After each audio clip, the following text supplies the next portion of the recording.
Okay. Good afternoon, everyone. Good afternoon, sir. Okay. Good afternoon, sir. सदा चाहिँ यो भ्यालीले जुन साप्ताहिक एउटा फिडब्याक क्लास राखेको छ यो शनिबार पनि एउटा फिडब्याक क्लासको लागि केही स्याम्पल क्वेसनहरू बनाएर त्यसमा अलिकति स्टुडेन्टहरूसँग हामी साथीहरूसँग एउटा छलफल र डिस्कस गर्ने एउटा रिलेसनसिपमा वे आउट गर्ने आफ्नो एउटा कसरी बेटर दिन सकिन्छ यसको एन्सर कसरी दिन सकिन्छ भन्ने कुराहरू डिस्कस गर्ने एउटा जुन प्लेटफर्म विकली प्लेटफर्म राखिदिएको छ जुन एउटा ओपन फोरम जस्तो हो हामी डिफ्रेन्ट आइडियाहरू यहाँ स्टुडेन्टहरूले आफूले जानेको आइडियाहरू पनि पुट गर्न सक्नुहुन्छ र हामी एउटा फेसिलिटेटरहरूले केही हामीसँग भएको एक्सपिरियन्स नलेजहरू सेयर गरेर ल यसरी गऱ्यो भने बेस्ट हुनसक्छ भन्ने तरिकाले हामी हाम्रो आइडियाहरू पुट गर्ने प्रयास गर्छौँ। त्यस्तै गरेर आज केही स्याम्पल क्वेसनहरू दिएको छ भ्यालीले त्यो स्याम्पल क्वेसनहरूको बारेमा चाहिँ हामी केही डिस्कसहरू गर्न गइरहेका छौँ। साथीहरूको विकली जुन एउटा फिडब्याक टाइपको क्लास एउटा केही मोडल क्वेसनहरू बनाउने ती क्वेसनहरूलाई चाहिँ इक्जाम रिलेभेन्ट बनाएर त्यो इक्जाममा कसरी एड्रेस गर्ने त हामी कसरी लेख्यो भने चाहिँ यसको उत्कृष्ट हुनसक्छ त अथवा हिजो कसरी लेखिए यी क्वेसनहरूलाई यी क्वेसनहरू इक्जाममा लगभग कसरी आउन सक्छन् भन्ने कुराले पनि हामी डिस्कस गरिरहेका हुन्छौँ र त्यो एउटा यो नर्मल्ली रिलेसनसिप टाइप नै हो। यी क्वेसनहरूलाई सरसर्ती एउटा फुल पेजमा एन्सर गरेर सरस्वती यी क्वेसनहरूलाई यसरी डिल गर्ने भन्ने कुराहरू डिस्कस गर्छौँ। केही स्याम्पल क्वेसनहरू गरेको छ र त्यसमा मैले आफ्नो तर्फबाट केही इनपुट्सहरू दिइरहेको छु। त्यो कुराहरूलाई चाहिँ अब म सरस्वती केही टपिकहरूमा सरस्वती आफ्नो यो मैले ल यसरी यो एन्सरको कुराहरू यसरी हुनसक्छ भन्ने कुरा मैले लेखेको छु। त्यसपछि चाहिँ अब अनि त्यसपछि हजुरहरूले चाहिँ डिस्कस गर्न सकिन्छ। हामी यो एन्सरलाई यसरी अथवा नबुझेको कुराहरू त्यसमा के थप्न मन लागेको कुराहरू हामी सबै साथीहरू डिस्कस गरेर त्यहाँ एड गर्न सक्छौँ है। ल म स्लाइड देखाउँछु, केही स्लाइड सेयर गर्छु, त्यसपछि हामी Saraswati question answer type okay सुनिरहनु भएको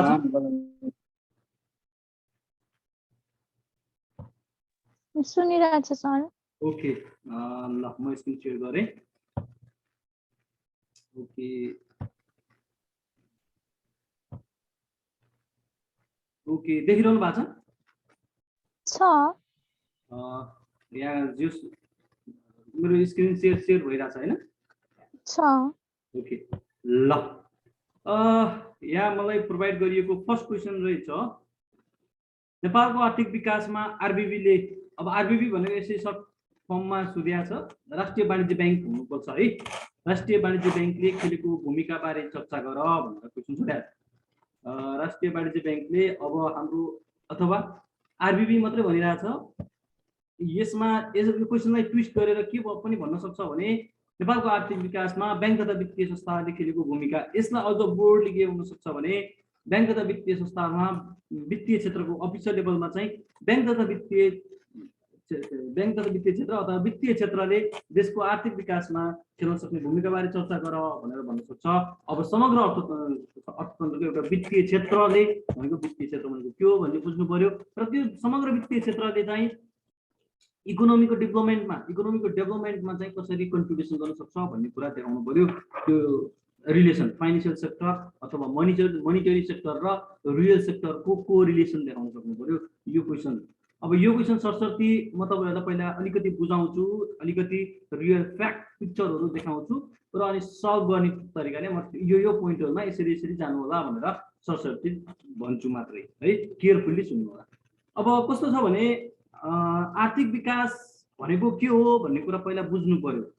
आर्थिक विकास भनेको बुझिसकेपछि अनि त्यो आर्थिक विकासका रिजल्टहरू एचिभ गर्नको लागि वित्तीय क्षेत्रले कसरी सहयोग गर्छ भन्ने कुरा अनि वित्तीय क्षेत्र अथवा ब्याङ्क तथा वित्तीय क्षेत्रको कामको बारेमा हामी बुझेको हुनु पर्यो। यिनीहरूले यो कामबाट चाहिँ इकोनोमिक डेभलपमेन्टमा चाहिँ यो हुँदो रहेछ, त्यसपछि इकोनोमीको प्रमोट हुँदो रहेछ, इकोनोमीमा सकारात्मक वृद्धि हुँदो रहेछ अथवा इकोनोमीले सकारात्मक प्रतिफल पाउँदो रहेछ, लाभ पाउँदो रहेछ वित्तीय क्षेत्रबाट भन्ने कुरा चाहिँ हामीले जान्नु पर्यो।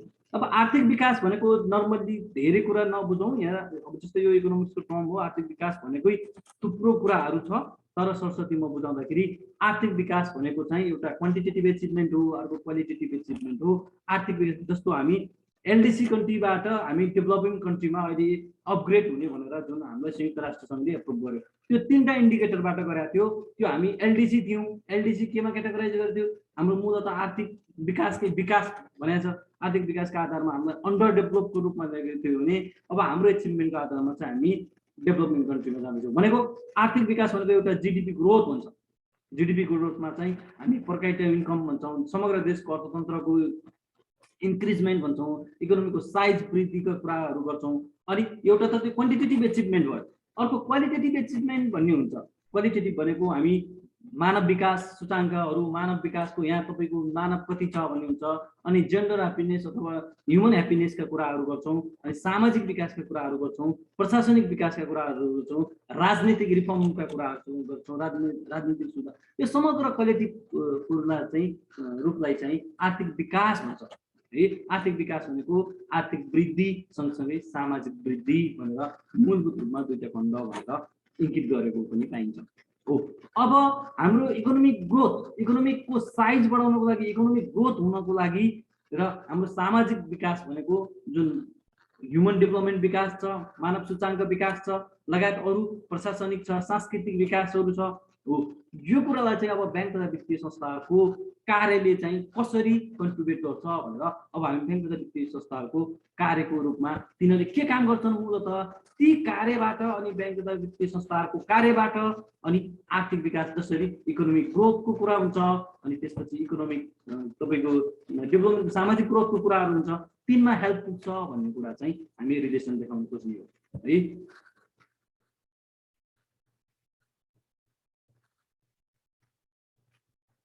ओके, यो भोइसमा समस्या भन्नुभएको छ। अब त्यसपछि अब इकोनोमिक डेभलपमेन्टको कुरा छ। इकोनोमिक डेभलपमेन्टलाई ब्याङ्क तथा वित्तीय संस्थाहरूको तपाईँको ब्याङ्क तथा वित्तीय संस्थाहरूको साउन्ड राम्रो आएन, साउन्ड ठिक छ त है? ओके ओके, सबैलाई हो कि तपाईँलाई मात्र हो? ब्याङ्क तथा वित्तीय संस्थाहरूको मूलभूत कार्यबाट चाहिँ अब कसरी इकोनोमिक डेभलपमेन्टमा चाहिँ कन्ट्रिब्युट हुन्छ भन्ने कुरा चाहिँ हामीले देखाउनु पर्यो है।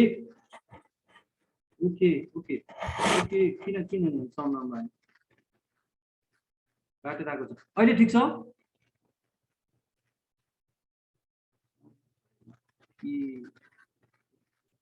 ओके ओके, अहिले ठिक छ सर? हाम्रोमा त खै क्लियर छ? ठिक छ सर। ओके ओके, ल ल लेट्स कन्टिन्यू है।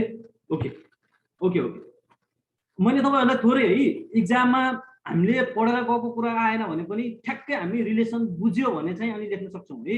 मैले तपाईँहरूलाई अहिलेसम्म यो कुराहरू भनेको के भने हाम्रो इकोनोमिक डेभलपमेन्ट किन बुझाउन खोजेको आर्थिक विकास भनेर, अनि ब्याङ्क तथा वित्तीय संस्थाको कार्यसँग किन जोडेको भने ब्याङ्कको कार्यहरूले नै, ब्याङ्कलाई तोकिएका कार्यहरू गरेर नै हाम्रो इकोनोमिक डेभलपमेन्टमा चाहिँ कसरी सहयोग पुग्छ भन्ने रिलेसन देखाउन खोज्ने हो है। अब इकोनोमिक डेभलपमेन्ट भनेको मैले सरस्वती भनिहालेँ र हाम्रो ब्याङ्कले गर्ने कार्यहरूबाट कसरी इकोनोमिक डेभलपमेन्टमा हुन्छ भन्ने कुरा भयो। अब हेर्नुहोस् है, हाम्रो केही तपाईँहरूलाई थोरै अलिकति तपाईँलाई एउटा इक्जाम्पल दिउँ। इकोनोमिक ग्रोथमा चाहिँ हाम्रो इन्भेस्टमेन्ट चाहिन्छ भन्छ, विभिन्न ग्रोथ थ्योरीहरू छ, तिनीहरूले चाहिँ यति लगानी गर्यो भने अहिले पनि हाम्रो मौद्रिक नीतिले के अरे तपाईँको लेन्डिङ प्रोजेक्सन गरिरहेको हुन्छ, सोही अनुसार हाम्रो इकोनोमिक ग्रोथ टार्गेटहरू मिट गरेका हुन्छौँ, हामी प्रक्षेपण गरेका हुन्छौँ हो। त्यसरी नै अब ब्याङ्क तथा वित्तीय संस्थाहरूबाट प्रभाव हुने कर्जा, त्यसले गर्दा इकोनोमीमा हुने प्रोडक्सन, यी कुराहरू चाहिँ हामी इस्टिमेसन गरेका हुन्छौँ। सरस्वती यी कुराहरू बुझ्नको लागि मात्रै म भनिरहेको छु, यी कुराहरू बुझेर अनि पोइन्ट बनाउने हो है, मैले तपाईँहरूलाई बुझाउन मात्रै खोज्छु। अब ब्याङ्क तथा वित्तीय संस्थाहरूले, म समग्र पहिला आरबिबी मात्रै भनेको छ क्वेसनले, तर ब्याङ्क तथा वित्तीय संस्थाहरूलाई किन जोडेको छु भने आरबिबी पनि समग्र नेपालको इकोनोमीमा फाइनेन्सियल सेक्टरमा भएको ब्याङ्क वित्तीय संस्थाहरूमध्ये एउटा हो। तर आरबिबीले सबै ब्याङ्क तथा वित्तीय संस्थाले गर्ने कामहरू लगभग आरबिबीले पुरै कामहरू गरेको हुन्छ, तर अरूले जे गर्छन् आरबिबीले पनि त्यही गरेको हुन्छ। अब सबैले कन्ट्रिब्युसन गरेका छन् भने अनि आरबिबीको पनि हामी त्यसरी लेख्न सक्छौँ। त्यो भएर पहिला चाहिँ हामी समग्र ब्याङ्क तथा वित्तीय संस्थाहरूले कसरी इकोनोमिक डेभलपमेन्टमा चाहिँ कन्ट्रिब्युट गरेका छन् भन्ने कुरा देखाउने, केही क्वेसनलाई मूलभूत बनाएर नलेख्ने अनि त्यसपछि हामी आरबिबीमा गएर जम्प हानेर अलिकति आरबिबीबाट जोड दिएर लेख्ने हो है। मैले सरस्वती आर्थिक विकास भनेको के हो भने त्यसपछि ब्याङ्क तथा वित्तीय संस्थाहरूको फङ्सन्सले चाहिँ अब इकोनोमिक डेभलपमेन्टमा कसरी हामी रिलेसन देखाउन सकिन्छ भनेर केही सरस्वती कुराहरू भने। अब समग्र होल ब्याङ्क तथा वित्तीय संस्थाहरूले होल ब्याङ्क एन्ड फाइनेन्सियल इन्स्टिट्युसन्सले चाहिँ गर्ने के हो, यिनीहरूले यो गरेको कारणले चाहिँ इकोनोमिक डेभलपमेन्टमा कसरी कन्ट्रिब्युसन हुन्छ भन्ने कुरा चाहिँ जान्नु पर्यो। हेर्नुहोस् त, अब हेर्नुहोस् है, सेभिङ। अब सेभिङ भनेको छ समग्र ब्याङ्क तथा वित्तीय संस्थाहरूले एउटा सेभिङ गर्छन् हुन्छ। सेभिङले चाहिँ आर्थिक विकासमा कसरी सहयोग पुग्ने रहेछ भन्दा तपाईँको ओके म पोइन्ट भन्दैछु है, म आउँदैछु, म तपाईँहरूलाई बुझाउन मात्रै खोज्छु। अब सेभिङ यो तपाईँको के हुन्छ भने अर्थतन्त्रको बचत क्षेत्रमा रहेको निष्क्रिय तपाईँको स्रोतलाई निष्क्रिय वित्तीय स्रोतलाई कलेक्सन गरेर सानो रकमको रूपमा कलेक्सन गरेर एउटा पुँजी निर्माणमा उनीहरूले काम गरेका हुन्छन्। त्यसपछि यो कलेक्टिभ सेभिङको रूपमा जुन अब डिफिसिट सेक्टरले माग गर्छ त्यो एउटा सेभिङको रूपमा चाहिँ काम गर्छन्। त्यसरी यिनीहरूले स्रोत उपलब्ध गराउनको लागि सेभिङ गरेर आर्थिक विकासको लागि एउटा सपोर्टिभ फ्याक्टरको रूपमा काम गरेका हुन्छन् ब्याङ्क तथा वित्तीय संस्थाहरूले है। अब यो क्वेसन आरबिबी नभनिकन समग्र ब्याङ्क तथा वित्तीय संस्थाहरूको पनि भन्न सक्छ र आरबिबीमा अहिले छुट्टै जाने, आरबिबी मैले छुट्टै पोइन्ट बनाएको छु है। त्यसपछि अर्को जान्छ तपाईँको क्यापिटल फर्मेसन। अब हेर्नुहोस् त, पुँजी निर्माण क्यापिटल फर्मेसन भनेको छ सेभिङ भनेको बचत कार्य गरेर पनि यिनीहरूले आर्थिक विकासमा सहयोग गर्न सक्छन्, जुन मैले एक्सप्लेन गरिसकेँ। अर्को क्यापिटल फर्मेसन भनेको पुँजी निर्माण कार्यमा पनि ब्याङ्क तथा वित्तीय संस्थाको अहम भूमिका हुन्छ। विभिन्न अर्थतन्त्रका विभिन्न इन्फर्मल सेक्टरबाट दिएका रहेको निष्क्रिय पुँजीलाई, विभिन्न एक्सिस क्षेत्रमा रहेको निष्क्रिय पुँजीलाई कलेक्सन गरेर यिनीहरूले डिफिसिट सेक्टरमा अर्थतन्त्रको आवश्यक क्षेत्रमा चाहिने पुँजीको लागि चाहिँ पुँजी निर्माणको लागि चाहिँ सपोर्टिभ गरेर पुँजीको दीर्घकालीन अल्पकालीन पुँजीको लागि चाहिँ यिनीहरूले सप्लाईको काम गर्छन्। त्यसरी क्यापिटल फर्मेसन गर्छन्। अर्को क्रेडिट क्रिएसन। हेर्नुहोस् त, इकोनोमीमा एउटा तपाईँको कर्जा सिर्जना लेन्डिङ भन्छ, लेन्डिङ अथवा कर्जा तथा लगानी गर्छन्।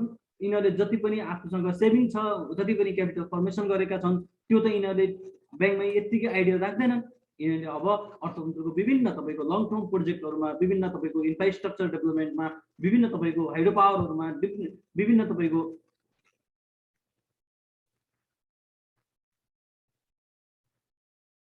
अहिले ओके लास्टमा डिस्कस गरौँ है। म सरस्वती यो मेरो तर्फबाट म तपाईँहरूलाई पहिला बुझाउन खोज्छु, त्यसपछि कसरी इक्जाममा यो पोइन्टहरूको डिलिङ गर्ने भन्ने कुरामा चाहिँ म सिकाउँछु है। म भन्दैछु तपाईँलाई ओके।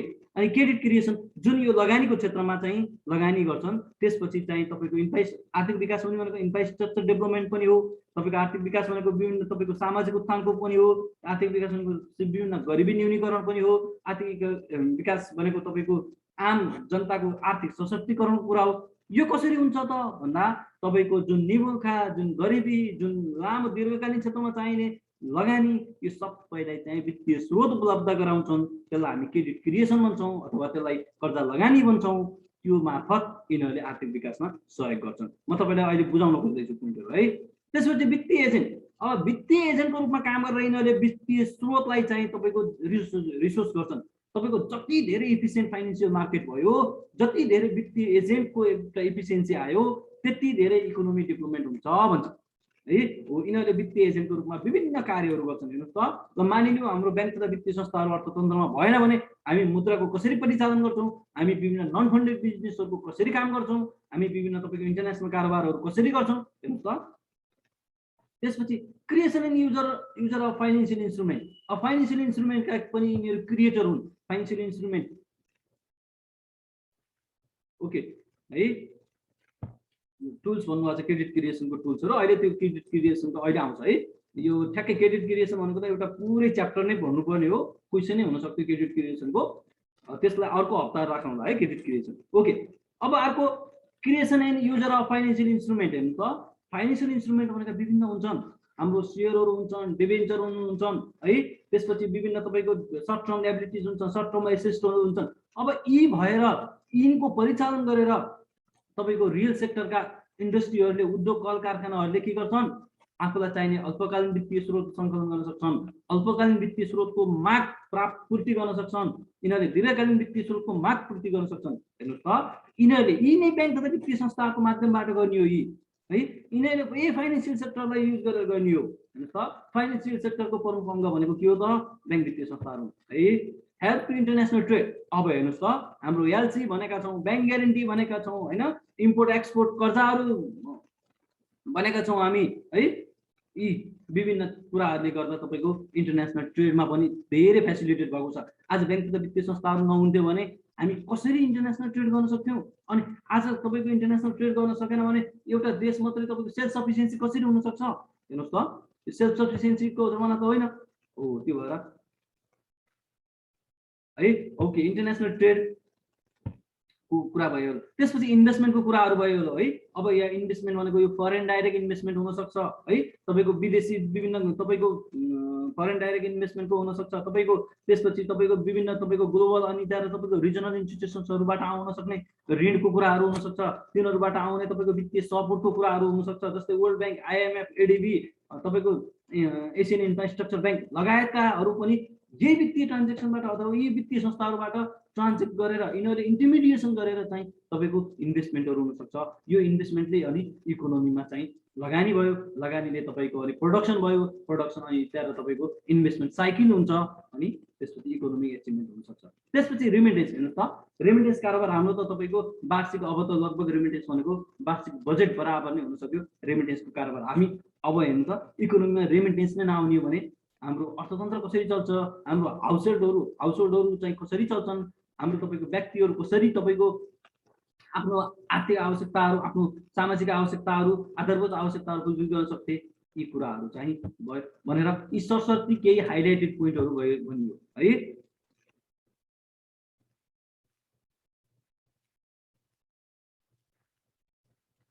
ओके है, ओके ओके है, ओके। अब यी यसरी कुराहरू भए है, यसरी सरसर्ती तपाईँको होल ब्याङ्क तथा वित्तीय संस्थाहरूको तपाईँको रोलबाट चाहिँ ओके फास्ट भयो भन्नुभएको छ।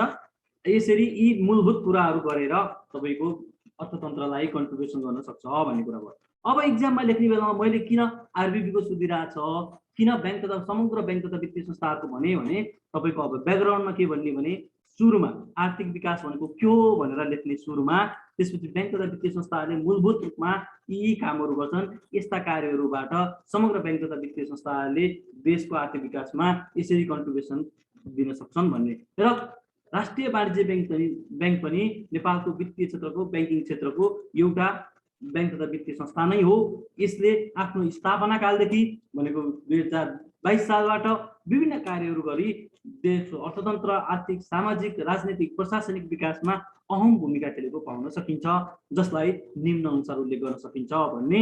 अनि त्यसपछि तपाईँको यी समग्र हामी पोइन्टहरू त लेखिहाल्यौँ। त्यसपछि आरबिबीले स्पेसल कन्ट्रिब्युसन गरेको भनेर, अनि त्यसपछि हामी यो जुन हाम्रो तत्कालीन अवस्थामा द्वैत मुद्रा प्रचलन थियो भनेको इन्डियन करेन्सी र नेपाली करेन्सी थियो, यसलाई चाहिँ तपाईँको टोटली राष्ट्र ब्याङ्कको नीति अनुरूप द्वैत मुद्रा प्रणाली तपाईँको मिनिमाइज गर्न, हटाउन, ओब्लिगेसन गर्नको लागि चाहिँ आरबिबीले ठुलो कन्ट्रिब्युसन गरेको पाउन सकिन्छ भनेर एउटा पोइन्ट हुनसक्छ।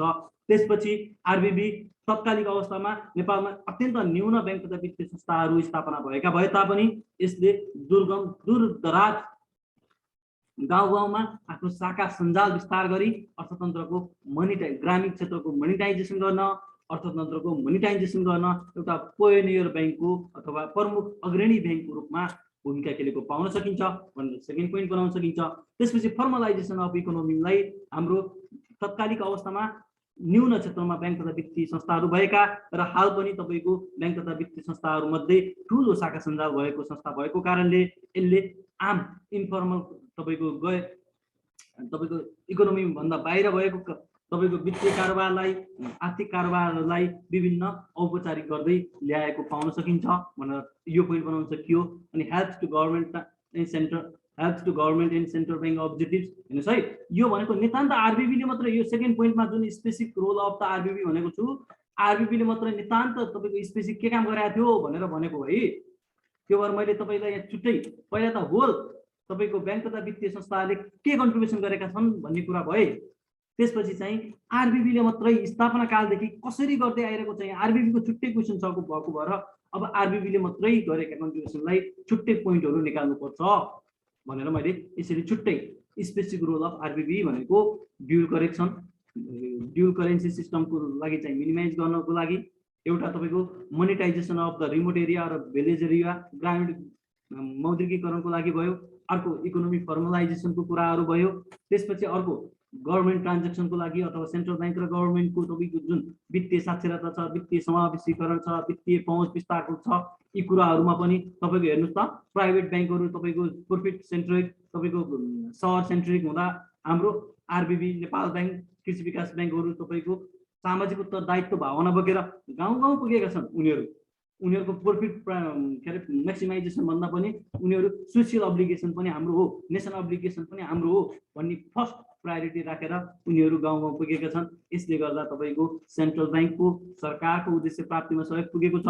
त्यसपछि यिनीहरूले ग्रामीण के अरे तपाईँको गभर्मेन्ट ट्रान्जेक्सन पनि गर्न पाएका छन्। जब गभर्मेन्ट ट्रान्जेक्सन गर्न पाउँछन् त्यसपछि यिनीहरू तपाईँको आफ्नो कारोबारहरू तपाईँको गभर्मेन्ट ट्रान्जेक्सन गर्न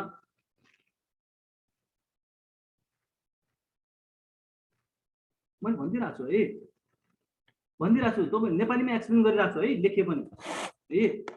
त्यसपछि गभर्मेन्ट सरकारी कारोबार तपाईँको सरकारी ब्याङ्कहरूले मात्रै पाएका छन्, जसमध्ये सबैभन्दा धेरै राष्ट्रिय वाणिज्य ब्याङ्कले पाएको छ। यसले गर्दा तपाईँको सरकारको राजस्व कलेक्सनमा, सरकारको तपाईँको क्यापिटल एक्सपेन्डिचरमा, सरकारको तपाईँको करेन्ट एक्सपेन्डिचरमा खर्च भएको छ। यसले गर्दा पनि सरकारका तपाईँको विकास निर्माणका कार्यहरूलाई सहयोग पुगेको छ। गाउँ गाउँमा तपाईँको सरकारी तपाईँको बजेटहरूको प्रसारण भएको छ हेर्नुहोस् त गभर्मेन्ट ट्रान्जेक्सनबाट। त्यसपछि अर्को नोट कोष व्यवस्थापन हेर्नुहोस् त। अब नोट कोष व्यवस्थापनलाई तपाईँको अर्थतन्त्रलाई तपाईँको विभिन्न सिजनल रूपमा तपाईँको अर्थतन्त्रमा नोटहरूको तपाईँको सम्पूर्ण अर्थतन्त्रको सम्पूर्ण पुनः काक्षमा पुर्याउनु पर्ने हुन्छ।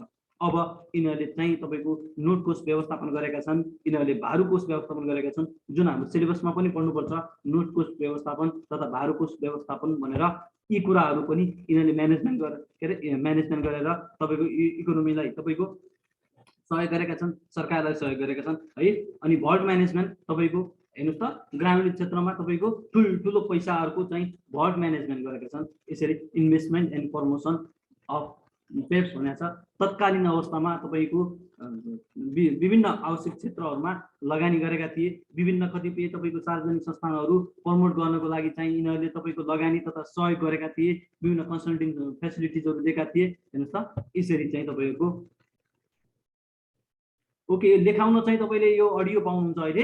एउटा अडियोमा चाहिँ तपाईँहरू जुन भनिएको थियो यी पोइन्टहरूलाई नेपालीमा भनिरहेको छु मैले, त्यहाँबाट तपाईँहरूले कपी गर्न सक्नुहुन्छ है नेपालीमा चाहिँ है। ओके एक्सप्लेनेसन पनि त्यहाँबाट तपाईँको अडियो सुन्दै तपाईँले नोट गर्दै गर्न सक्नुहुन्छ है। यसरी तपाईँको अब यो क्वेसनको होल स्ट्रक्चर कसरी आउँदो रहेछ त म सरसर्ती एकचोटि तपाईँहरूलाई यो क्वेसनको रिभिजन गरिदिन्छु। नेपालको आर्थिक विकासमा आरबिबीले अथवा राष्ट्रिय वाणिज्य ब्याङ्कले खेलेको भूमिका यो इक्जाममा सोधिरहेको छ पटक पटक है। राष्ट्रिय वाणिज्य ब्याङ्कले खेलेको भूमिका, अब यसलाई एउटा फुल फर्मेटमा कसरी लेख्ने, सुरुमा आर्थिक विकास भनेको के हो भनेर दुई सेन्टेन्समा लेख्ने। त्यसपछि चाहिँ तपाईँको ब्याङ्क तथा वित्तीय संस्थाहरूले मूलभूत गर्ने कामहरू है, ब्याङ्क तथा वित्तीय संस्थाहरूले गर्ने मूलभूत कामहरू के हुन् भन्ने कुरा लेख्ने। अनि त्यसपछि यी कार्यहरूबाट चाहिँ कसरी इकोनोमीमा कन्ट्रिब्युसन भएको छ त समग्र ब्याङ्क तथा वित्तीय संस्थाहरू अन्तर्गत राष्ट्रिय वाणिज्य ब्याङ्क पनि हो। समग्र ब्याङ्क तथा वित्तीय संस्थाहरूले देशको अर्थतन्त्रको विकासमा, आर्थिक सामाजिक विकासमा निम्न अनुसारको भूमिका निर्वाह गरेका छन् र अरूले गरेको साथसाथै राष्ट्रिय वाणिज्य ब्याङ्कले निम्न थप कुराहरू गर्दै तपाईँको देशको आर्थिक सामाजिक विकासमा सहयोग पुगेको छ भनेर पहिला तपाईँको ब्याङ्क तथा समग्र ब्याङ्क तथा वित्तीय संस्थाहरूले पुर्याएको तपाईँको कन्ट्रिब्युसनलाई भूमिकालाई सर्टकटमा बोर्डली लेख्ने 5-7वटा पोइन्ट। त्यसपछि आरबिबीमा जम्प हान्ने, आरबिबीका 8-10वटा पोइन्ट लेख्ने र यो फुल क्वेसन लेख्ने है। किनभने हामी समग्र वित्तीय प्रणालीलाई छोडेर आरबिबी मात्रै गऱ्यौँ भने इन्कम्प्लिट हुन सक्छ एन्सर है। लेख्ने स्टाइल त्यही नै हो, किनभने समग्र वित्तीय प्रणालीभित्रको एउटा कम्पोनेन्ट भनेको आरबिबी हो, राष्ट्रिय वाणिज्य ब्याङ्क हो। यसरी एन्सर लेख्ने, त्यसपछि कन्क्लुजन लेख्ने है। कन्क्लुजनमा त अब अलिकति मिलाउन सक्नुहुन्छ तपाईँ। ओके ल फर्स्ट क्वेसन मैले छोडिदिएँ। अब सेकेन्ड क्वेसन सेकेन्ड क्वेसन, ग्राहकमुखी ब्याङ्किङ सेवा भन्नाले के बुझिन्छ? राष्ट्रिय वाणिज्य ब्याङ्कले ग्राहकमुखी ब्याङ्किङ सेवा प्रदायकको रूपमा स्थापित हुन अवलम्बन गर्नुपर्ने उपायहरू चर्चा गर। यो एउटा तपाईको कस्टमर ओरिएन्टेड ब्याङ्किङ सर्भिस सिलेबसमै छ, त्योबाट पटक पटक सोधेको क्वेसन हो है। अब ग्राहकमुखी ब्याङ्किङ सेवा भनेको के हो भन्ने कुरा बुझ्नु पर्यो। कस्ता कस्ता क्रियाकलाप गर्यो भने, कसरी कस्तो के कार्यहरू गर्यो भने ग्राहकको चाहना, रुचि, आवश्यकता, अपेक्षा अनुसार यिनीहरूले सेवा पुर्याउन सक्छन् भन्ने कुरालाई व्याख्या गर भनेको है। अनि त्यसपछि राष्ट्रिय वाणिज्य ब्याङ्कले ग्राहकमुखी ब्याङ्किङ सेवा प्रदायकको रूपमा स्थापित हुन अवलम्बन गर्नुपर्ने उपाय चर्चा गर भनेको, हामी यो क्वेसनले जसरी जे ल्याङ्ग्वेजमा भने पनि हामी कसरी ब्याङ्क तथा वित्तीय संस्थाहरू ग्राहकमुखी ब्याङ्किङ बन्न सक्छन्, ग्राहकमुखी सेवा प्रदायक बन्न सक्छन्, कसरी कस्टमर फर्स्ट भन्ने रूपमा आफ्नो नीति बनाएर अगाडि बढ्न सक्छन्, कसरी कस्टमरहरूलाई सर्वोपरि ठानेर आफ्नो व्यापार व्यवसाय अगाडि बढाउन सक्छन् र कस्टमर सेटिस्फ्याक्सन गर्दै आफ्नो पनि प्रफिट अर्न गर्न सक्छन्। जब जब कस्टमरहरू सेटिस्फाइड भए त्यसपछि तपाईँको भ्यालु म्याक्सिमाइजेसन, प्रफिट म्याक्सिमाइजेसन हुने हो भन्ने कुरा भन्न खोजेको हेर्नुहोस् है। अब ग्राहकमुखी ब्याङ्किङ सेवा भनेको यो एउटा अवधारणा हो जसले चाहिँ कस्टमर फर्स्ट, कस्टमर पहिला। ओके, कन्क्लुजन हेर्नुहोस् है। फर्स्ट क्वेसनको कन्क्लुजन भनिरहनु भएको छ। ओके, अब ल है, म कन्क्लुजन मात्रै भने है, एकदम केयरफुली सुन्नु है। ओके, यसरी, अब यसरी भन्ने शब्दले चाहिँ कन्क्लुजन पोइन्ट बतायो। यसरी माथि उल्लेखित विभिन्न क्रियाकलापहरूका कारणले नेपालको आर्थिक तथा सामाजिक विकासमा ब्याङ्क तथा वित्तीय संस्थाहरूले प्रत्यक्ष वा अप्रत्यक्ष भूमिका निर्वाह गरेको पाउन सकिन्छ। विश्वको उदाहरण हेर्ने हो भने विश्व जगतमा ब्याङ्क तथा वित्तीय संस्थाहरूको विकासबाट विभिन्न औद्योगिक क्रान्ति हुँदै, विभिन्न उद्योगहरू स्थापित हुँदै विभिन्न औद्योगिक राष्ट्रहरू विकास भएको पाउन सकिन्छ। नेपालमा पनि राष्ट्रिय वाणिज्य ब्याङ्कले लगायत लगायत ब्याङ्क तथा वित्तीय संस्थाहरूले देशको आर्थिक विकासमा विभिन्न कार्यहरू मार्फत सहयोग गरेको पाइए तापनि ब्याङ्क तथा वित्तीय संस्थाहरूको वृद्धि र अर्थतन्त्रको वृद्धि, ब्याङ्क तथा वित्तीय संस्थाहरूले गरेको लगानी अनुरूप अपेक्षित आर्थिक वृद्धि हासिल, आर्थिक सामाजिक वृद्धि हासिल गर्न पाइएको नपाइए तापनि यसलाई तपाईँको अर्थतन्त्रको माग अनुसार अर्थतन्त्रको वृद्धि र ब्याङ्क तथा वित्तीय संस्थाको वृद्धि अनुरूप बनाउनको लागि नेपाल सरकार, केन्द्रीय ब्याङ्क र समग्र ब्याङ्क तथा वित्तीय संस्थाहरू संयुक्त रूपमा मिलेर एउटा दीर्घकालीन नीति अनुरूप सञ्चालन गर्नु आजको आवश्यकता हो भन्ने यो तीनटा कुरा आइरहेछ। यसमा एउटा समग्र तपाईँको आर्थिक विकासमा यिनीहरूले कसरी हेल्प गरे भन्ने आइरहेछ, अनि हाम्रो अवस्था कस्तो छ भन्ने आइरहेछ, र अब के गर्ने भन्ने कुरा यो कन्क्लुजनमा आइरहेछ। यसरी कन्क्लुजन बनाउनु है। ओके ओके, ग्राहकमुखी ब्याङ्किङ सेवाको बारेमा अब भनिरहेको छु। ओके, कस्टमर फर्स्ट हो, यो एउटा कस्टमर सेन्ट्रिक हो है। अब कस्टमर फर्स्ट भनेको कस्टमरलाई पहिलो प्राथमिकता देऊ, कस्टमरलाई सर्वोपरि ठान भनेको, अनि कस्टमर सेन्ट्रिक, कस्टमर प्रति केन्द्रित हो भनेको कस्टमरलाई राजा, आफ्नो व्यवसायको राजा मालिक मान, कस्टमरलाई पार्टनर मान भनेको कस्टमरहरू सधैँ राइट हुन्छन् भनेको उनका इच्छा आकाङ्क्षा उनीहरूका कम्प्लेनहरू त्यो सधैँ राइट हुन्छ भन्न खोजेको है। र प्रफिट भनेको कस्टमरमै छ। जब जब तिमीहरूले जब संस्थाहरूले कस्टमर सेटिस्फाई गर्न सकिन्छ तब तब संस्थाहरूको दिगो विकास, तब संस्थाहरूको दिगो सञ्चालन र तब तपाईँको संस्थाहरूको भ्यालु म्याक्सिमाइजेसन हुन्छ, प्रफिट म्याक्सिमाइजेसन हुन्छ भन्न खोजेको। अब यो अवधारणाहरू छ यहाँ तपाईँको सर र तपाईँहरू पछि नोटहरू हेर्न सक्नुहुन्छ है। ग्राहकमुखी ब्याङ्किङ सेवा भनेको अरू केही नभइकन यहाँ थुप्रो ओडहरूमा छ तपाईँको वास्तवमा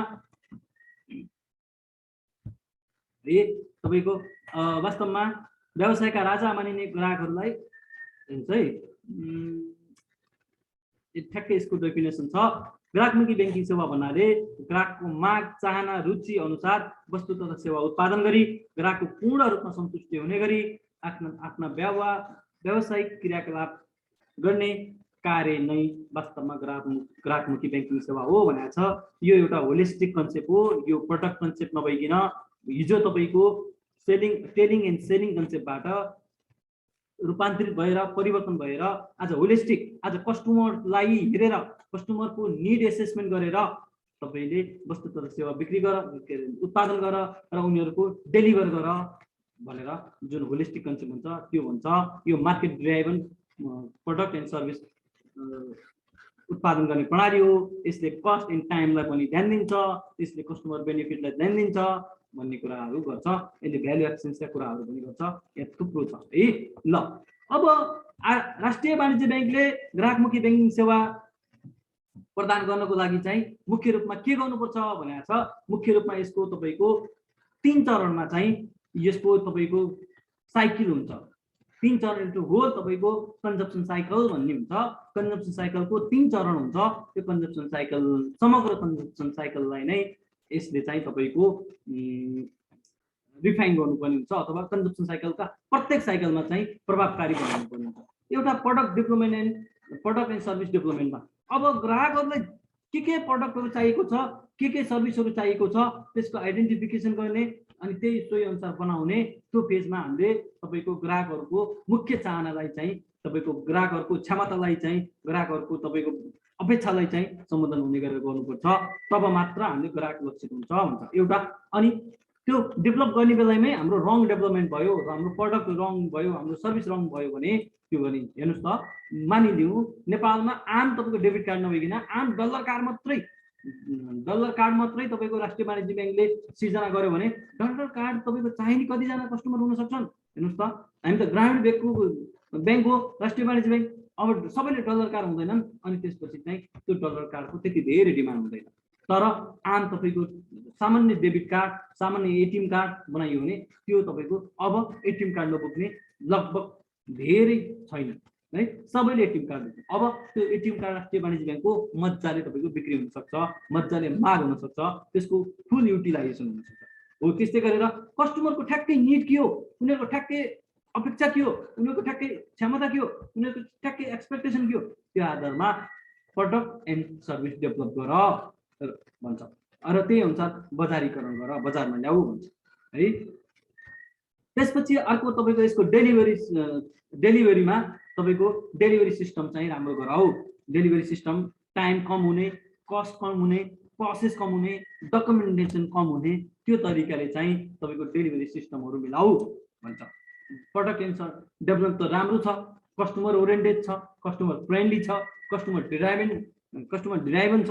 तर यसको अब डेलिभरी सेवा प्रवाह राम्रो भएन, सिस्टर रूपमा भएन, कस्ट पनि हाई हुने भयो, टाइम पनि हाई हुने भयो, प्रोसेस धेरै लेन्दी हुने भयो, डकुमेन्टेसन धेरै हुने भयो भने यसले चाहिँ तपाईँको अब यो कस्टमर ओरिएन्टेड हुन सक्दैन। अहिले त अझ सेवा प्रवाह नै प्रभावकारी बनाउने यो कुरा छ।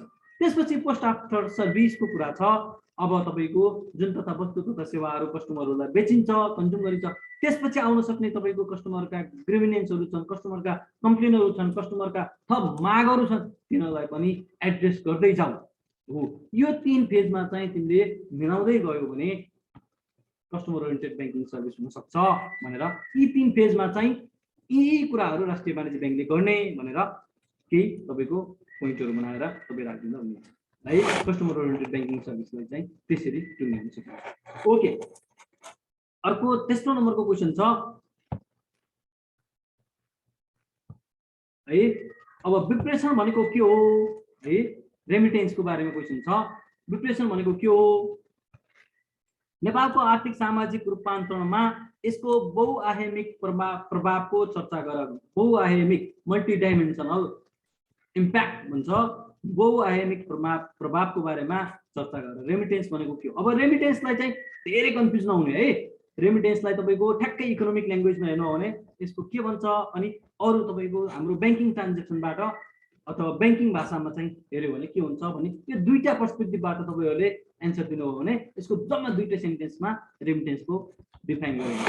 एउटा ब्याङ्किङ ल्याङ्ग्वेजमा चाहिँ के भन्छ भने यो एउटा ब्याङ्कको रकमान्तर तथा रकम स्थानान्तरण हो, जहाँ एक ठाउँबाट अर्को ठाउँमा अथवा एउटा व्यक्तिबाट अर्को व्यक्तिमा रकम स्थानान्तरण अथवा रकमान्तर गर्ने कार्य हो ब्याङ्किङ ल्याङ्ग्वेजमा। हो भने इकोनोमिक ल्याङ्ग्वेजमा चाहिँ हेर्नुहोस् है, इकोनोमिक ल्याङ्ग्वेजमा चाहिँ यो ठ्याक्कै इकोनोमिक्सले नै भनेको है। माइग्रेन्ट भनेको बसाइ सराई गरेर गएका एउटा सिटिजनले कुनै एक ठाउँबाट कुनै अर्को ठाउँमा अथवा ठ्याक्कै इकोनोमिक्सले अथवा आइएमएफले के भनेको छ भने तपाईँको होम कन्ट्रीबाट होस्ट कन्ट्रीबाट होम कन्ट्रीमा रकम ट्रान्सफर गर्ने कार्य नै तपाईँको रेमिटेन्स हो भनेर आइएमएफले डिफाइन गरेको छ है। होम कन्ट्रीबाट होस्ट कन्ट्रीमा यो भनेको चाहिँ रेमिटेन्सको डेफिनेसन छ है।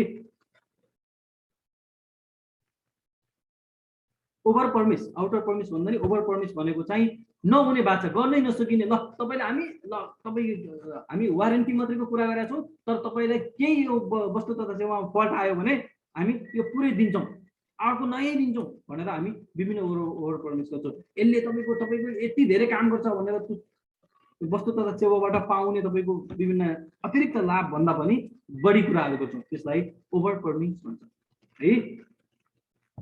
ओके, अब यो तपाईँको रेमिटेन्सलाई यी दुईटा तपाईँको ल्याङ्ग्वेजमा डिफाइन गरे हुन्छ, सायद बुझ्नुभयो होला।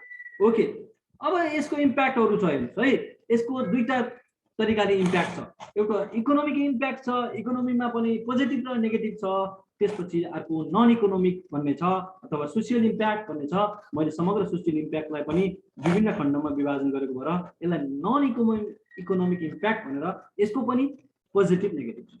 अब इकोनोमिक इम्प्याक्टमा चाहिँ के हुन्छ त, यसका पोजिटिभ कुराहरू पनि छन्, नेगेटिभ कुराहरू पनि छन्। हेर्नुहोस् त, अब इकोनोमिक इम्प्याक्टमा तपाईँको हाउसहोल्ड लेभलमा भनेको तपाईँको व्यक्तिमा भनेको हामी जति पनि विदेश गएका छौँ कमाउनको लागि, नेपालमा रोजगारी नभएर वैदेशिक रोजगारीमा गएका छौँ, उनीहरूको घर परिवारले हामी इन्डिभिजुअल भन्दैनौँ, इकोनोमिक भाषामा चाहिँ हाउसहोल्ड फ्यामिली भन्छौँ अथवा हाउसहोल्ड लेभल भन्छ इकोनोमिक भाषामा। अब त्यो हाउसहोल्ड विदेश गएको कमाउन बाहिर अर्निङ गर्न गएको व्यक्तिलाई चाहिँ यो रेमिटेन्सले के फाइदा दिएको छ र त्यसलाई के बेफाइदा दिएको छ भनेर भन्छौँ। इक्जाममा लेख्ने आइडिया चाहिँ अहिले म सिकाउँछु है, तपाईँहरूलाई यो बुझाउँदैछु। अब हाउसहोल्ड लेभलमा चाहिँ यो के भइरहेछ भने व्यक्तिको तपाईँको तत्कालीन रोजगारीको आवश्यकता पूर्ति गरेको छ।